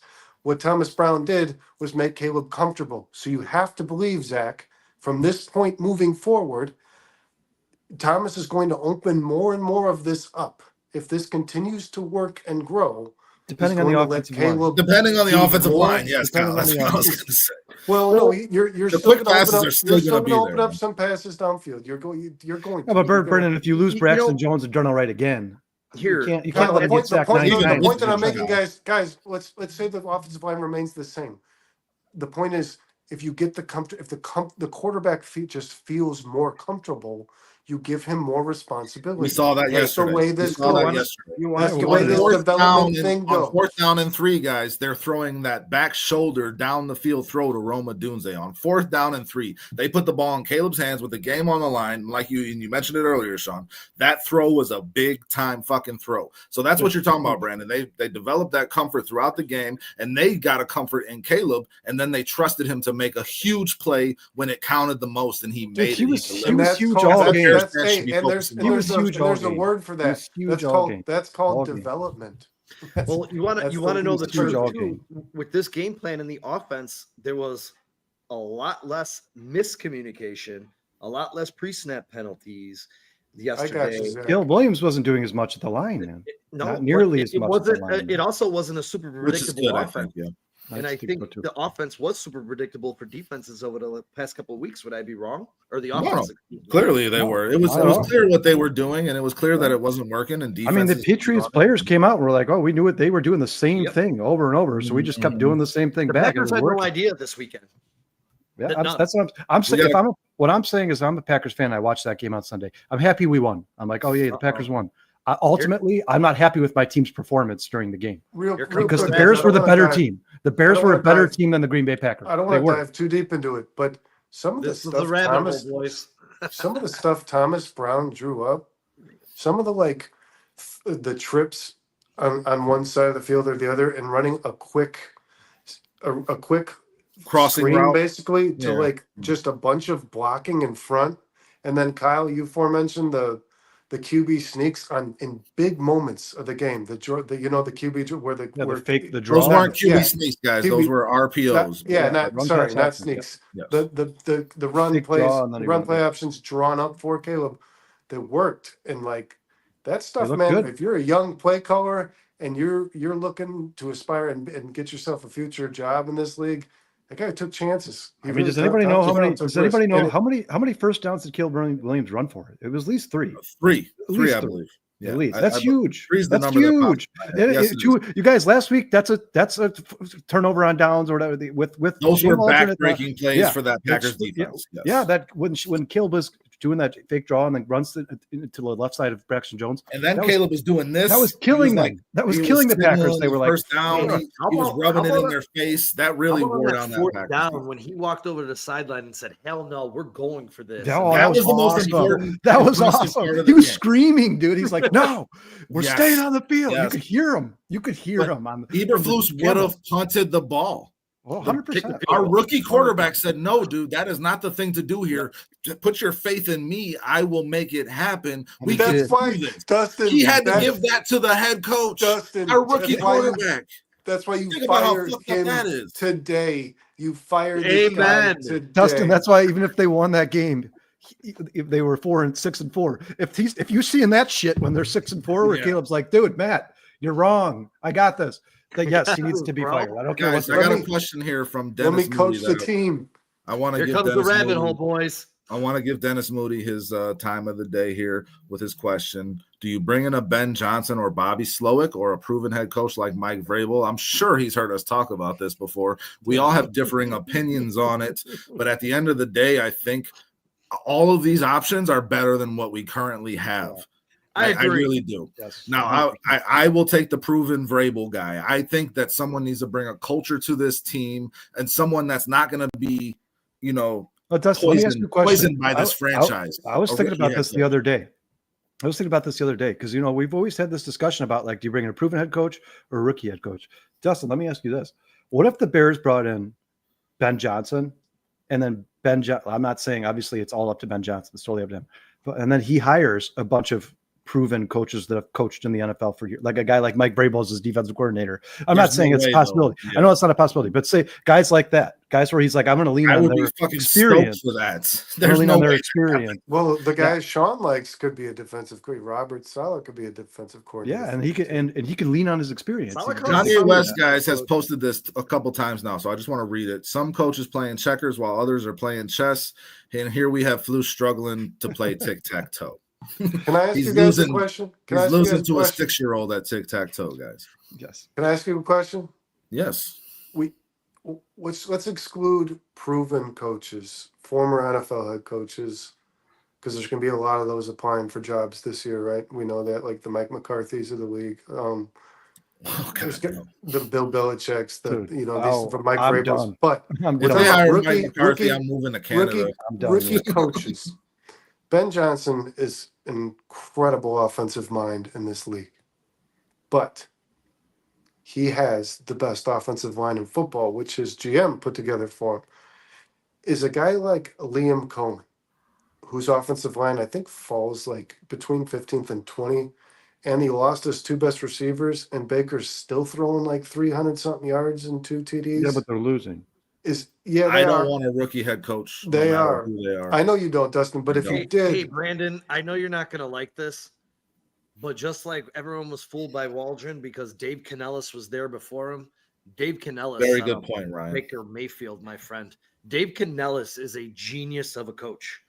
That's just my opinion. I'm not saying Cohen's bad. I mean, he's not looking like a genius very of a smart coach right now, with that team. Yeah, right now, that's a tough argument to make.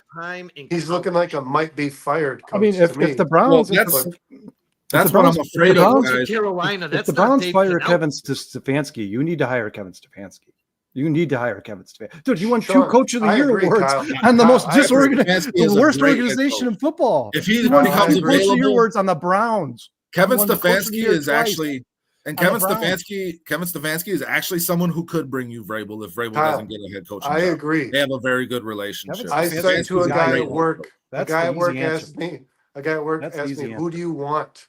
Who do you want as your head coach? Kevin Stefanski. And I said, I hope that the Browns are dumb enough to fire Stefanski. That's what I hope. The guy's Coach of the Year twice on the Browns. Dream is gone. The Steelers are way too good for them to fire him ever. Like he'll retire when he wants to. Mike Tomlin is the best coach in football. That's my point with the Canellis thing was that's kind of what I would envision happening with the Bears if they hire that hot shot offensive coordinator, young in the face and ready to roll, but has all these ideas, but he comes into an organization that is run like shit. Just the Carolina Panthers are run like shit. The Chicago Bears are run like shit. And then he starts to look like shit and run things like shit. I want a guy like Vrabel, a guy who's had the experience, a guy like Belichick, a guy like Stefanski, who will bring their culture to us and change what this Bears organization has been doing. Because like Ryan says right here, guys, the McCaskey family has a way of pushing away good coaching options. And they do that because they don't want to be challenged. We need someone that will challenge the status quo in Halas Hall, guys. That's my opinion, and that won't change. And I'm going to say this because I just saw someone said that Canellis isn't doing a good job in Carolina. First off, Carolina's roster sucks. But somehow, since he's brought Bryce Young back off the bench, they're winning. Reeled off 2 wins in a row. Yeah, but Bryce Young looks like a brand new quarterback. He benched him in the first place, and Andy Dalton because he needed to work with him. Sometimes that's what you got to do. You got to light a fire under their ass. What did that do? You just put a 4-game stint in the growth of the guy you're supposed to develop into your future quarterback. And look at Bryce Young is back now, and he's playing like a that's not a good thing. No. There's no way to spin that. I disagree 100%. That's not a good thing. So Sean is saying, just to be clear for everybody. Back freaking games with Bryce Young since he brought him back. No, he did not do a good thing there. Professional quarterback. Just to be clear about what you guys are saying, Sean is saying that the benching seemed like a smart move. It looks like it's had the results that he expected it to have when he got Bryce Young back in the game. But you light a fire under their ass. Yeah, Brandon is saying he shouldn't have benched him at all. That could have destroyed his confidence. It doesn't look like it has. Bryce Young is staying with it. Yeah, Burnham's worked twice now because Anthony Richardson also won. Anthony Richardson played great. He won as well. And he just came off his benching as well. Sometimes that lights a fire under people's ass. Anthony Richardson actually did it. And sometimes with guys like Tyreke Stevenson, they light a fire in the building. Their mentality. Yeah, especially guys who are selfish. Ryan says he lost trust in the organization to bring in the best available coach, especially if he's an alpha male type. Yeah, I agree. You guys agree with that? Again, anyone who challenges here. I mean, there's a couple people like I don't think Belichick is an option. What up, V-Dog? Thanks for joining us. Hit that like button. I don't think you can hire a 73-year-old man to be the coach. Subscribe if you haven't. I just don't think. How long is Belichick going to coach? Till he's 90? I mean, he's 73. Hopefully long enough to change the culture here and leave it to someone who can carry that on. And how long? Do you have a definition of how long that is? 5 years. 5 year. 5 years, you could change the entire culture of the Chicago Bears. Bill Belichick, yes, sir. I think he could. I have a lot of. And what if he says he wants to draft? What if he's like, I'll control the draft? Listen, I don't want him to be my GM. I want him to be my head coach. I've said that. I don't think Belichick. So that probably is a deal breaker for Belichick. Belichick's going to want to go somewhere where he can control all those things. And guess what, guys? When he does it, if it's not the Bears, he'll go to Jacksonville and he'll make that team better and that organization more respectable. Guaranteed. Guaranteed. Yeah, but their drafts will suck. No, that would remain to be seen. I don't agree with you, but I think he'll do it well. Didn't Belichick take N'Keal Harry in the first round? Yeah. Yeah. Oh, dude, go look at Belichick's last 5 drafts, Sean. Don't single out a specific player. His last 5 drafts have been absolutely atrocious. I mean, he's gotten some good ones too. Christian Gonzalez, Barrymore, guys that the Patriots have re-signed. Okay, I mean they V-Dog says, "What's up, fellas? Would y'all consider Brian Daboll? He just recently said on Monday Night Countdown. No. Oh, he's saying Adam Schefter just said on Monday Night Countdown he received a vote of confidence from John Mara. His job is completely safe. Would he interest you? The vote of confidence, the dreaded vote of confidence that means Daboll would be fired. While we're on the topic, play caller, yes, I like his innovative abilities, his creative abilities with play calling. He was great with Josh Allen, guys. Yeah. He was great with Josh Allen, and he was great at Alabama. He was really good in those. While we're on the subject of the Patriots and the Bears coaches in general, man, you have what Dustin's saying in regards to guys not hiring a rookie head coach and bringing a culture to a football team and having a culture like that is your identity is the team's identity. The coach becomes the team's identity. It transplants onto everything. Not the organization. Because look at the 2 coaches with rookie quarterbacks this year that are doing well. You have Dan Quinn and Sean Payton, who have their rookie quarterbacks winning football games and probably likely playoff seeds in the rookie seasons. Then you go look at New England. Could have had Jim Harbaugh. That's very true. You don't have that. Yeah, but they're not the best coaches in the league. And Drake May is not going to. Yeah, they probably are. And Drake May is not going to take. You guys, Andy Reid's going for his 3rd Super Bowl, guys. Well, are you nuts? What does Andy Reid have to do to be the best coach in the league? He's like, maybe if I win 18, they'll be like, this guy is the best in the league, dude. He also got the Eagles to are you nuts too, man? Yeah, Andy Reid is a great. Brandon, like 4 of the last 6. Yeah, the point I was making was phenomenal. So, like, let's hear it. We should jump on that a little bit. Let's hear it. We're all waiting with bated breath. Let's do it. Dan Quinn, Sean Payton, both coaches with experience. The 2 quarterbacks that brought cultures to a team that are coaching rookie quarterbacks are winning right now. They're probably likely going to have playoff seasons. They're winning football games, likely going to have playoff seasons. The Washington Commanders and the Denver Broncos. The Broncos to me look like they're going to be in a wild card. They 100% look to me like they're going to be a wild card. Very small sample size. And the team, don't buy into Dan Quinn just yet, guys. Hold on, the two teams, Gerard Mayo and Matty Eberflus, that haven't established a culture and don't have a winning culture and don't have an identity as head coaches. The quarterbacks are not winning. They're not going to be playoff teams. Yeah, but Drake May does not look bad at all. No, he doesn't. No, but neither does Caleb Williams. The team, but Sean, that's the point. Sean, that's the point. They're winning with those. They look good. Quarterbacks. They look good. Dennis Mooney, Dan Campbell. Dan Campbell was a rookie coach for the Lions, by the way. Exactly. You're talking about him like he was like a veteran coach. He was a rookie coach that they hired, and now he's a veteran. Was hired on their first job as a rookie. Mike Tomlin. They're all eventually. At one point, they're all. Always miss my point, Sean. When you make this point, you always miss my point. I'm talking about this Bears situation specifically.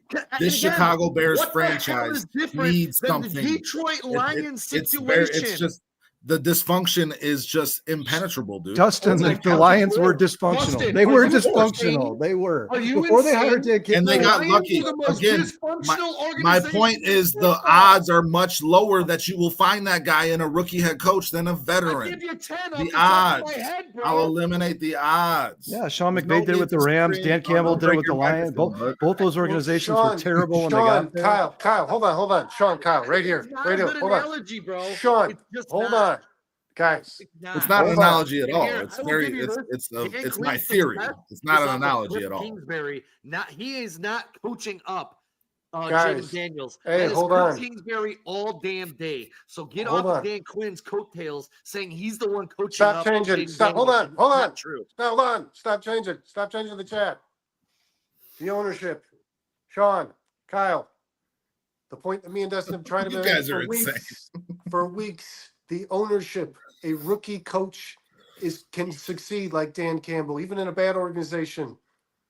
It can't succeed here. It can't. I'm telling you, don't know, Dustin dude, is you right. guys, the It's Lions a were the worst poison. organization in the history of sports.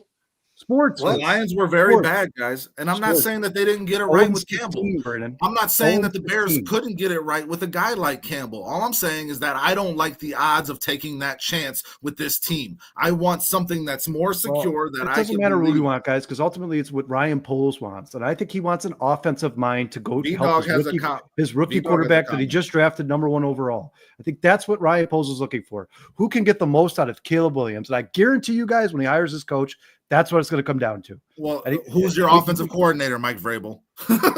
Who are you hiring at offensive coordinator, Mike Vrabel? That's the They just question. tried I'm that. asking. You know what They question just you tried should that. ask? You know what question They you did should it. ask in those Matt interviews? Eberflus is not Vrabel, dude. They did You know not what- just try that. It's You know what completely question? different. You know what question Paul should ask in those interviews? If I ask you to do something that's detrimental to this team's success, that puts this team in a worse position, what's your answer to me?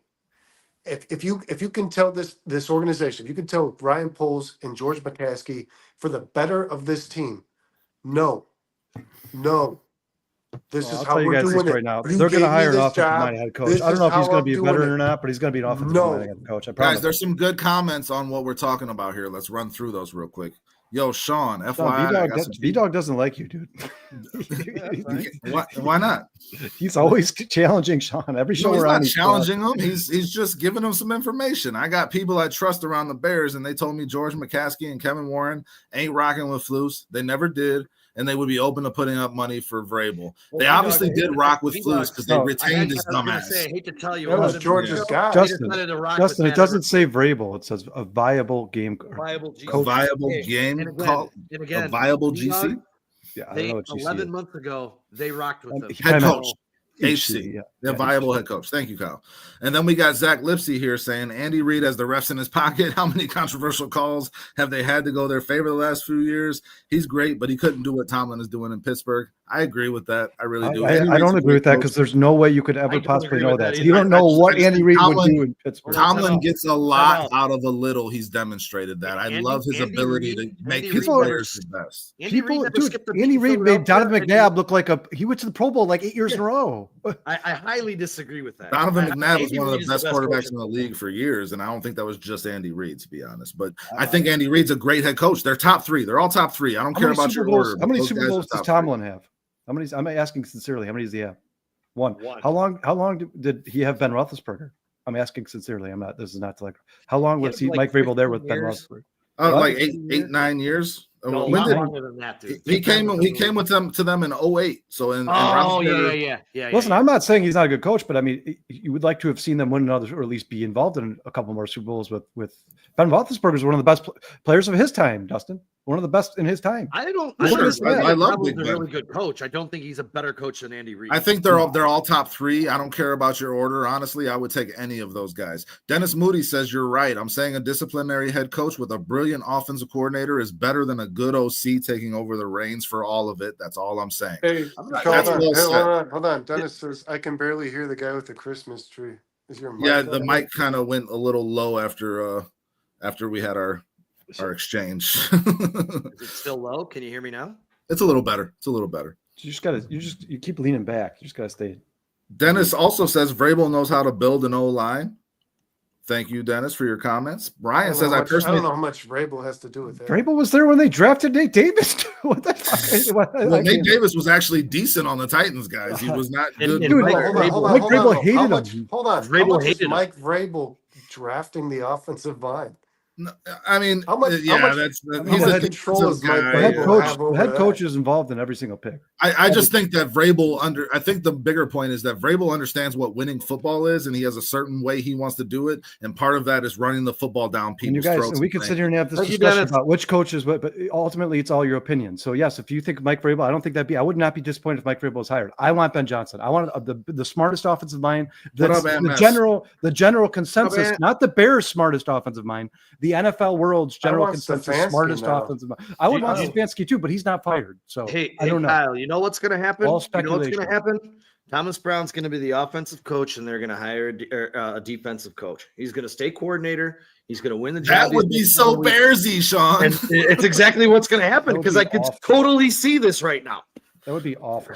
Hey, Jedediah just joined us. That would Let's be- talk no. on this. No, Sean, Because you me and guys- Brandon brought this up on the bare minimum. We got into this conversation. If Thomas Brown performs well enough as the Bears offensive coordinator throughout the rest of this season, No. that he builds this trust with Caleb Williams. Totally redeem Bears- yourself. Do the Bears then Make him force head him coach? down No. the throat of a head coach? And if No. they are able to force him down the throat of that head coach that they hire to replace Eberflus, is that a head coach you even want? No, That I is would say, first of they all- do their offensive First of all, they wouldn't force him down the throat of a head coach. They would make him head coach. That would be the move. The Bears, if they wanted Thomas Brown that bad, the only way he's They would staying have is to, if they right? say, we're going to make you head coach. We're going to pay you a lot of money. Then he stays. That's not going to Maybe. happen. Ryan Poles is Maybe. going to clean it from bottom up. He's going to clean it all out. He's going to clean Who's everything going to out. clean out Ryan Is he going to Poles? start with himself? Yeah, who's going to And he's clean out Ryan Poles? I think Ryan Poles knows this is his last, at the fourth year of his contract is his last prove it year. I think this is it. I think he knows that. I don't think he's that dumb. I think Ryan Poles knows if this team's not competing for playoff spot 2025, he's done. He knows that. He knows that. This next coaching hire is going to be the most important move if he Ryan does- Poles has if he made does- on the decision of his Chicago career. Bears. Yes, Yeah. If it's he going to be the does most telling important the truth decision that he's the made. Bears are the Well, Bears are Kyle, going and to it was. You're right, because it was. Keeping Flus so Yes, far. Was the so far, worst that, and so been far, the most yes. So the impactful. yes, Has and the been the next most one is going impactful to decision of supersede his that career. one. That's what The I've been next move saying is for going to months, supersede guys. that Yeah, one. yeah. Once he hires his next coach, that will supersede the Matt Eberflus. Because if it's a good coach, Ryan Poles stays. Then it makes If up it's a for it. bad coach, he's gone. But the Well, problem even with this if Kyle, team, even- guys, even if the it's- problem. even if it's not- Hold on, even though. if it's a- Hold on really even quick. If it's even if it's a coach that's not like the best in the NFL, but he's just good. And Caleb Williams, because Ryan Poles did do the right thing with Caleb, right? Getting rid of Fields and drafting Caleb. He did the right thing there. So even if you just get a coach that's good enough, like, you know what I mean? He doesn't got to go get a Belichick who's going to win 9 or go to Super Bowl 9 years. I mean, if you get a guy who can get you every year competitive for an NFC championship, And that's like you. Sean, go ahead. And here it is. Here it is, Kyle. You just said they're going to hire the coach. Poles going to hire the coach. If he's a bad coach, then Poles is fired. Then the head coach is fired, and you're going through a whole reset.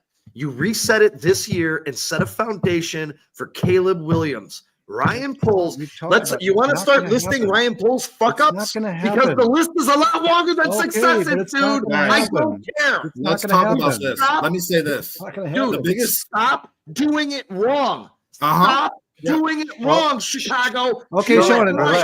Sean, Relax. Sean, how are we going to manage all the pigs when they start flying? How are we going to do that? How are we going to manage all these flying pigs around the world all the time? It's not going to Here's- happen. Here's Dude, my You point, guys.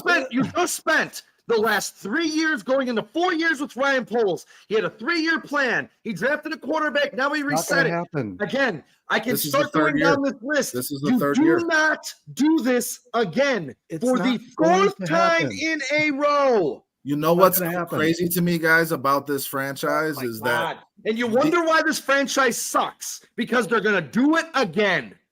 and Jesus fucking Christ, we do this shit every fucking time. And what's crazy to me about this franchise and us as fans, even sometimes, guys, is that we hire these people and they make these mistakes, and then we give them so much credit for being the ones that fixed the mistakes they made. Like Ryan Poles is getting lauded and praised for moving off the Chase Claypool thing and for fixing Cutting Nate this and Davis. fixing that. The Nate Davis thing. Yeah. Like Brian Poles gets all this credit for making these moves that are just moves to fix the mistake he made in the first place, guys. Yeah, like, well, I mean, that's insane. I mean, I'm not saying, and I agree with what you're saying, but I will also say every GM makes mistakes, and you do want to see the reaction time to the mistake. 100%. Yeah, I mean, even good GMs, you want good GMs but make mistakes all the time, but they don't mistake. leave them on their team for years. That's the difference. Is good GMs aren't like, oh man, I drafted that guy, he sucks. Sometimes they don't even make it through the preseason. Sometimes their 5th, 6th round picks don't even make it to the active roster because they're like, I was wrong about that guy. That guy sucks. He is not going to be on this team. Hold on. So let's do this. Hold really on. Yeah, Let's but do how this. many mistakes do you get? Hold on. How many I'm not mistakes saying do you you're get? wrong, Kyle, Guys, that the Bears won't do it, but they should to Give me do a it letter right. grade. Give me a letter grade. probably. I think these They are probably the should. 3 things that I think you judge a GM on. 3 things you judge a GM on. Give me a letter grade for Ryan Poles on all 3 of these things. Draft. C. C minus, pushing a D. B. You got Caleb Williams, you got Roma Dunze, guys. I mean, that's this last draft. He made the right choices. Keep going, dude. You're just I'm talking about Sorry. round 3, round 4, Okay. round 5. So there's 4 things. 4 Yeah, things. but we also did got draft. Brisker and Gordon in the second rounds. I mean, there's been some hits. I didn't say second round because first and second Well, round. I did because it's a part of a draft, Sean. It so you doesn't gotta fucking grade that matter. too. You Come want on. to say, hey, Hold he's on. great because he Hold on, drafted guys. blue So what's chippers? your Oh, letter good for grade? fucking Dennis him. Moody says a D. Dennis Moody gives Poles a D. Thank you. Okay. Thank you, Okay. Dennis. So D. Ryan says C minus. I B gave him a minus, B. D. Am I allowed So- to give a B, Sean, without you jumping down my throat? You gave No, your grades. Let me so- give my So grades. That's what this is Justin, about. you're giving him a B based on him drafting blue chippers. People Yeah, we who need can't those on miss this product. team. We How need about, those on this how about team. going into the heart of the draft and building a roster? He hasn't done it. Would Sean, they have had blue the chippers opportunity to missed. draft that blue chip player if he didn't make that trade with the Panthers? Blue chippers miss. Oh, here we go. We're gonna live off this trade forever. Well, let's Sean, go. You Let's literally live off just the heard one me great agreeing thing with this you guy has about done. polls. You literally just heard me agreeing with you about polls. I can grade it on different levels. So Sure. on the draft, Brandon, A B we is got a fine. B. Oh, Sean's got sorry. a D. Okay, 4 things. I got draft, a C minus. 4 things. minus. Draft. Next thing would be free agency. That's a fucking F. That's an F. That's an F. 100% an F. Kyle. B minus or F, yeah, for sure. Okay, so What's the chat draft, thing, guys? Draft. TJ we're Give looking us at- your grade, please. TJ Draft, Edwards, we're gonna call TJ him- Edwards, Andrew Billings, and Kevin Byard are all very good signings. Besides that, draft. They are, yeah. tough to they find are. Yeah, I don't give him an F. I don't give him an F in free agency. I said D give him minus. like a Give him a D. Yeah. So Eh. C in draft, D to F in free agency. Okay, then you have this one's important. I don't know, man. This stuff keeps happening. It's always happening on my. I think I have Brandon to has change. all this wizardry Why on is I his. think I have to lose? change my settings or something like that. Okay, third He one had is fireworks on our third last one show is- on Thursday. third one is cap. Cap? I'll give him an A. That's an A. plus. That's an A. plus. That's an A. A plus. The best cap manager in football for the last 3 years. Is 100%. No doubt. Yeah, no, he had a lot of work to do when he took over this team. Yeah, it to was get bad. them out of Gordon, cap you hell. said 4 things though. We've only Yeah, done 4. 3. Sorry. Yeah, no, 4. So cap was the third. So Coaching we think he was an hires, A. Coaching He's an hires. A. Fourth is trades. F. Yeah, Yeah, out of 3. So he traded for Ryan Bates, he traded for Quintrez Capelu, and he's traded for Keenan Allen. So he's 1 for 3. So Well, yeah, you guys, he he's gets, traded. Well, he's traded for a lot more than that. I mean, Well, he traded for who was the offensive Yeah. lineman with the yeah, mullet? yeah, from the Dolphins. Yeah, he's What- traded. when he kind of got Traded for robbed, a he lot kind of more. got robbed for Roquan Smith too. I thought he Yeah, thought second he- round pick. I don't think he got enough back. But So basically, you guys just made my point that Ryan Poles should be shown the hold door. on. So where's your with grade there Matt on Eberflus. trades? F? Sean, Where's your grade on nobody's trades, Sean? disagreeing. What we're saying is it's not going to happen. There's a difference between Yeah, he's going to disagreeing. get an opportunity to Yeah, hire another there's a coach. difference between saying it's gonna. I We're all don't think sitting it should here happen, rating him and I know very it's not going to. Hold Those on. two Can totally we different things. keep rolling this, Dennis? Yes, These guys Dennis are Moody in on. says D on trades. Yeah, these guys are in on this. Okay, so we have Dennis Moody is. draft, free agency, cap, and trades. You guys have now given an average of C on draft, F on free agency, I don't trust your math, A, on this, by the way. I say D in free agency. A on cap, and from what we're hearing from D on trades, Mhm. he only has 1 grade above a C in 4 categories that a GM should be most. And if you add all Probably that, criticized up, Brandon, yeah, and if you add all that up, Brandon, it's probably a C minus, right? Total Yeah. grade. Yeah. Total grade. Well, he should get. Ryan Poles right for now what has Ryan about a Poles has C done. minus. Any other organization in sports would probably fire him, but the Hold Bears are on. not going to. They're Guys, not Hold going on, hold on, hold I'm on. so pissed off. Hold on, I hold gave on. Poles a fucking F on trades. He traded for the number 1 overall pick in DJ Moore. Yeah. He's not an F. Yeah, see, Yeah. I kind of forgot about the good stuff, sitting here getting hyped up on the bad stuff. He traded for the number 1 overall pick, which is Caleb Williams and DJ Moore. Yes, Dustin. And But then again, probably the but best then again, second round pick in this draft. You got a lot more than that. decision. You got a lot more than decision. that. Yeah. So you're right. He's much better in trades than anybody. Then we gave him credit for just now. Yes, but Yes. one decision that can't be measured in free agency, in draft, in cap, in trades.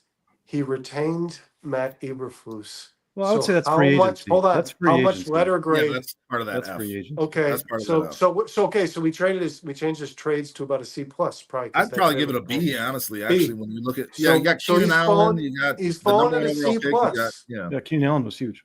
So he's Yeah. falling at like a C plus right now as a GM, right? Yeah, B minus C plus. Yeah. So Yeah. Sean, Hard C. does he hard get a C minus. chance to hire? Does he get a chance in an open pool to Sean's hire a done head with that coach? Carolina trade, man. He doesn't want to hear about That's that also shit. Sean's nickname for his penis. Hard C minus. Sean, It is what it is. does a C plus B minus grade, is that good enough to give a guy a chance to hire a coach in an open pool of coaches, not being given a choice by an owner, but should he be given a chance with a B minus? We'll say we'll give him the benefit of a B minus grade. Should he be given a chance to hire a coach? No. Yeah, I don't No. think Sean's position is going to change on this, Yeah. and I don't blame him. I don't blame him. I mean, I'm the going to team tell you construction why is for the like- 100th time, Brandon. When you reset it, you reset the whole thing. If he gets this Do it head all at coach once. wrong, you're resetting the whole thing again next and year. possibly setting back Caleb Williams.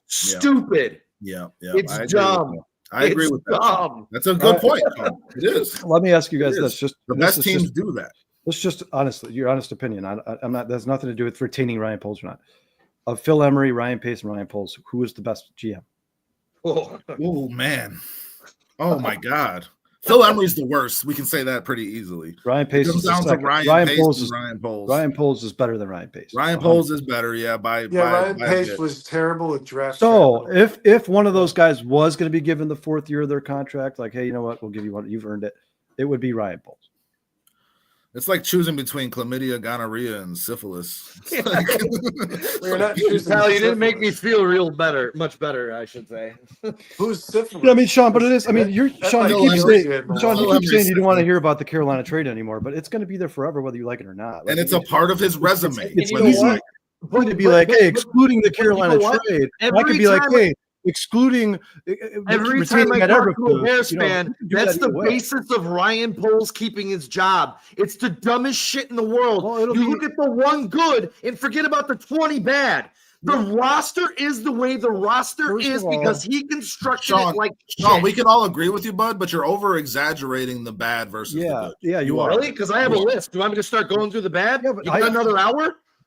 No, we Sean, don't Because I have a long laundry list. Sean, the and then I Panthers can go over trade the was good because that list historical. is way shorter. Sean, The you've also Panthers said, trade you've also was said, Sean, you've also historical. said horrible roster 3 Historical. times. The Bears do not have a horrible roster. They have I'm a saying it pretty again. talented roster They that don't this have a horrible coaching staff roster. has The failed. Bears They do have a not, good guys. football team All the and a listeners bad out there, the organization. Bears don't have a horrible roster. They But don't. Ryan Poles There's talent has all put over together. it. But Ryan Poles has put together a horrible offensive line Yes, for that that's roster. where the Bears. That's where Ryan Poles' failure is. He's got a coming. horrible Most- offensive line. He's got a horrible Offensive line. defensive line. He's got good receivers and a good don't think the secondary. defensive So he line is built a half a horrible. football team. It's Good not for him. horrible. The defensive line's not horrible. It's Like not. I said last week, No. Ryan Poles done a great job taking us from last place right to fucking last place. Good for him. He should be shown the door. Take him to O'Hare with Matt Sean- Eberflus. Kick him the fuck out of here. Sean, it's a Enough very of this good shit. point. It's a very good point that when you reset this clock, you should marry a Yes, new of GM with a course. new head coach. Of course. And We've because been talking about this for years, guys. Onto the bad, where the Years. GM is forced to Years. take the head coach, or the head coach is forced to take the GM. However that works, you know, Yes. you want that partnership like John Lynch and Kyle Shanahan had starting out in San Francisco. That's where, like Sean McVay, and I'm blanking on the GM's name right now. You guys That fuck guy. them picks. Why am I blanking on really Oh, young, God. the really young He's got- guy. Yeah. I don't Either way, like you see He's these got a teams that, memorable name.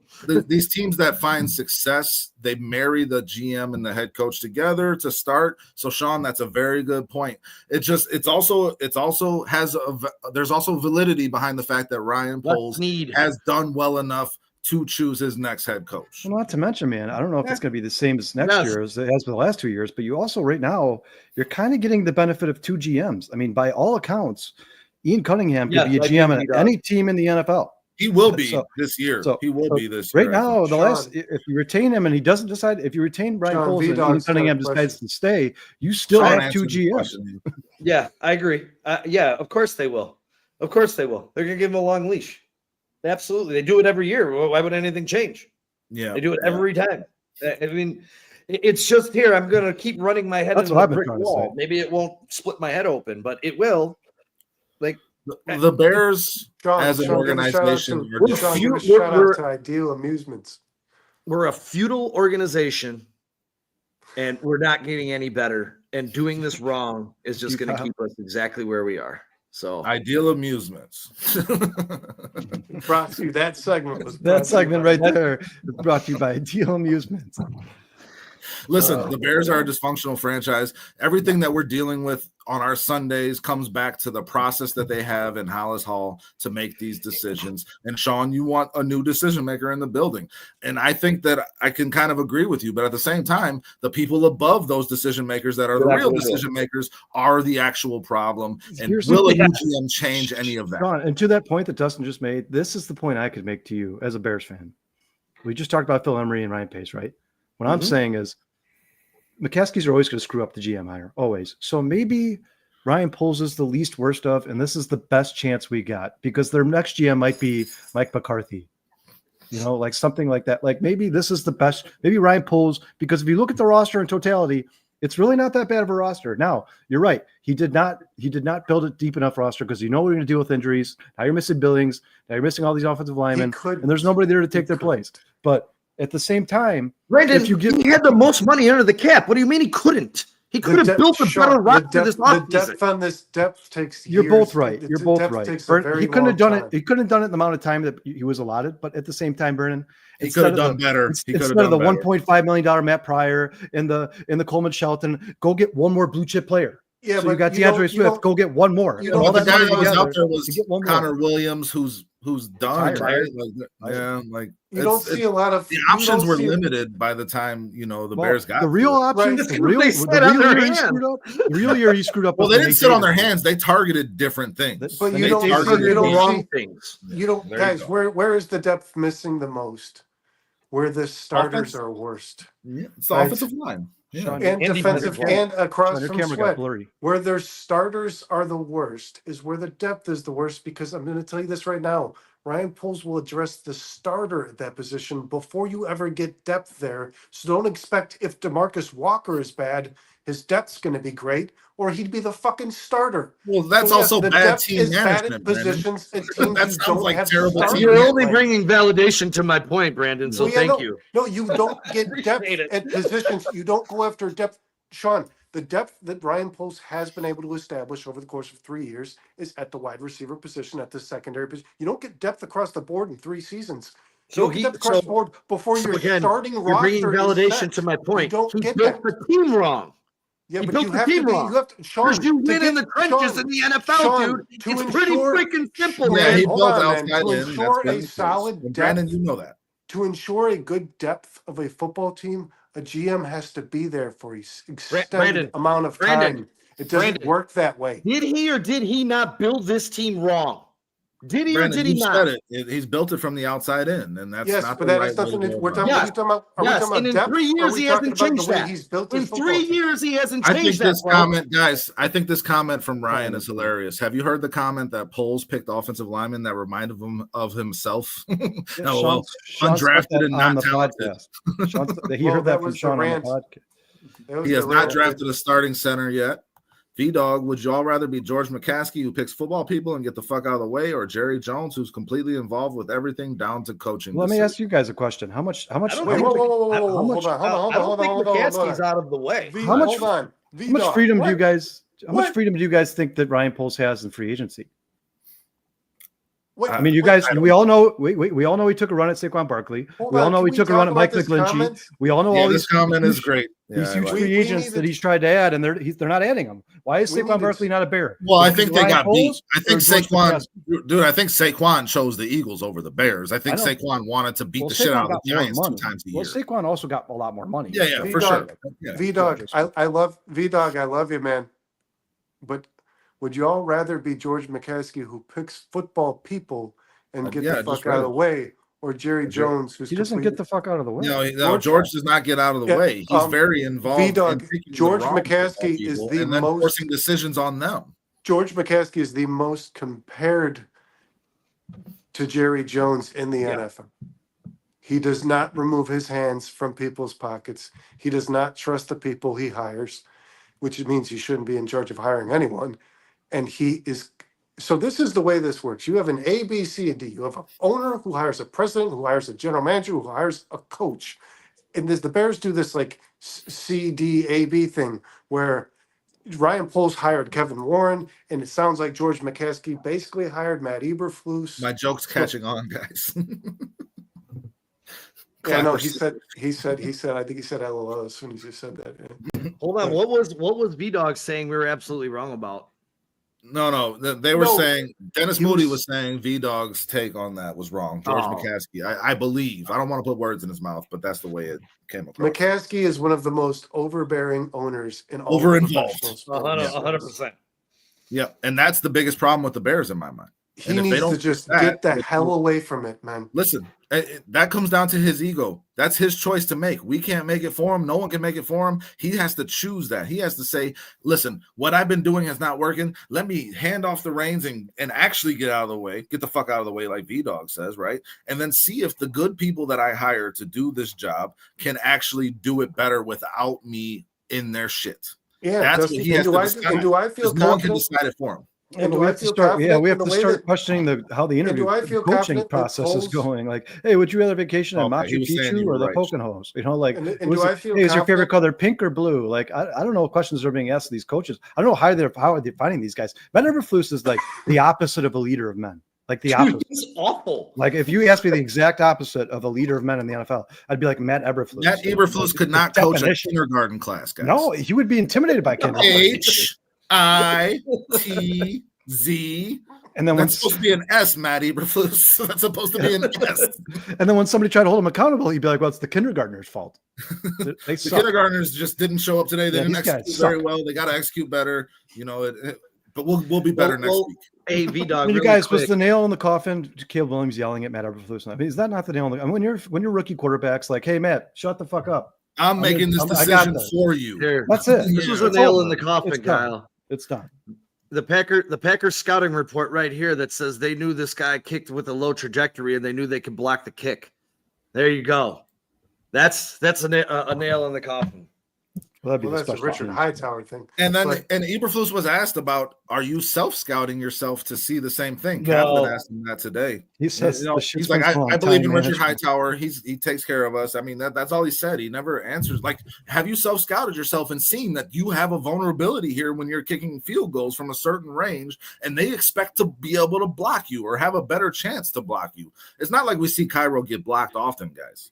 So I don't know what the Packers saw that other teams maybe don't. The Packers were just like in the back of their head. We know we could beat the Bears no matter how, no matter where, no matter when, no matter what happens. We just know for a fact. It comes down to the last play of the game. Yeah, Matt LaFleur has not lost to the Bears. 11-0. Yeah, and you know what? 11-0. You know what? Sean's right. I hate to say this because it's an easy way out. It's an excuse, but they cheated. They cheated. I mean, you can't line three men up under the center. You can't do that. Why the refs didn't throw a flag there isn't actually that should have sealed the game for the Bears because it would have been then it would have been a 30-yard. Yeah, then it would have been a 35-yard field goal. Yeah. All the new people in the chat, please like and subscribe, guys. Please. Yeah, definitely subscribe. We're having a lot of fun with y'all. We appreciate all the comments tonight, keeping us moving. It's been very engaging. We love y'all. Come back again next week. Come back Wednesday for Sean and Kyle's show. Come back Thursday for me and Brandon's show. Keep it going, man, because we're having a lot of fun here, and we love involving y'all in what we do and then to the conversation. In one of these weeks, I might just have a heart attack on the show. We'll see. I was joking with Sean last week. He put a brown paper bag over his head that said "Fire everyone." I was like, maybe this week he'll put a jewel bag over his head and seal it shut and just suffocate himself on air. I think he's trying to tell me something. This Bears team is I had the thought too. I guess I'm just projecting, Sean. I'm sorry. Yeah, this team is bad. I'm over frustrated, but you know what? It's not necessarily the players themselves or the talent of the roster. It's a combination of everything, and it starts with Ryan Poles. Sean, you're absolutely right. He hasn't done enough. I think he's done enough to earn the 4th year of his contract. He hasn't done enough to make this a good football team. Matt Eberflus was his worst decision by far. It's not even close. The only decision that's going to be more important, 100%. And the only decision that's going to be more important to him and his career as the GM of the Chicago Bears is the coach he hires next. If they decide, how does he fix his original? I think they're going to retain. I'd like to see him interview like 750 guys. What is he? Here, the bigger question, real quick. The bigger question to me, though, is Kevin Warren going to be the guy that holds Ryan Poles accountable? He said he is. He said he is. But is he actually going to do that? I don't know. Do you guys know anything? Ryan Poles basically hired Kevin Warren, guys. Do you guys know how much do you guys know about Kevin Warren? Ryan Poles. Outside of the Big Ten commissioner, how much? I don't know anything about Kevin Warren. I mean, I know he did some wonders. He worked up the Vikings. He got the Vikings stadium. That's it. That's all I know. I know that for a fact, you guys. I was told this week that somebody on Instagram posted, somebody who's close to the Harborough family, John Harborough, said that the reason that he would not come here, Kevin Warren didn't want him. Yeah. Is because Kevin Warren and him had some beef when he was at Michigan, and he was Harbaugh was cheating like a motherfucker, and Warren was like, I don't know the details of it, but that's the reason that Jim Harbaugh is not the Bears head coach. That's it. That is it. That's the reason he's not our head coach. That is it. And that sucks. That does suck. That wasn't worth Kevin Warren for me because he hasn't done anything, and Jim Harbaugh is a really good coach. Well, is Kevin Warren going to do the job? Is Kevin Warren going to do the job he was hired to do? I believe he will. Going forward. I believe that Kevin Warren kind of got here, hung back, was kind of like checking things out, like, all right, let me gauge the situation here. And now the more and more that the Bears get laughed at and made fun of and joked and all this stuff that you see in the media, I think the more and more you see this stuff, and the guys like Kevin Warren are like, well, my reputation is connected to the Chicago Bears as well. I think the more and more you see that, the more and more angry they're going to get, and they're going to be like, you know what, dude, this is it. This is it. I don't give a shit. You go hire your coach. If you're not in the playoffs this year, I'm done with you. I'm done with you. I'm absolutely done with you. I think it's going to happen. I really do. So you know what he has to do all off. I'm not saying it's going to get better after that, but I think eventually he will fire Ryan Poles if he's not satisfied. You know what they have to do all off season, Kyle? Too much about it. I was too busy grinding my absolute face off in the off season. That's what has to happen, my friend. Well, they need to add 4 starting offensive linemen, a new coach, a defensive tackle, a defensive end. I wish he had no face when he was saying. Hey, you know what? It's another week. So weird looking. Caleb Williams looked good. There's hope for the future with him. We don't know what's going to happen in the offseason. We all have our ideas, but I do think we could start a countdown on the show for Matt Eberflus's execution in Chicago, which would be January 6, 2025. He should be shown the door. Yeah. That's okay, so Sean, every week you open this up with T-minus how many days till we fire? I absolutely will be so happy. Yeah. And you guys, I can count on one hand in the last 15 years how many Bears quarterbacks have had game-winning drives, and Caleb Williams has done it twice. He's done it twice. I mean, he should have won both those games. Both those games they should have won, and he should have that confidence. Oh, it's not fair that confidence was taken away from him. That's not fair to him. That's bullshit. One other thing that was achieved on Sunday, Matt Eberflus as a head coach over 3 seasons has a 4-game losing streak in all 3 of those seasons.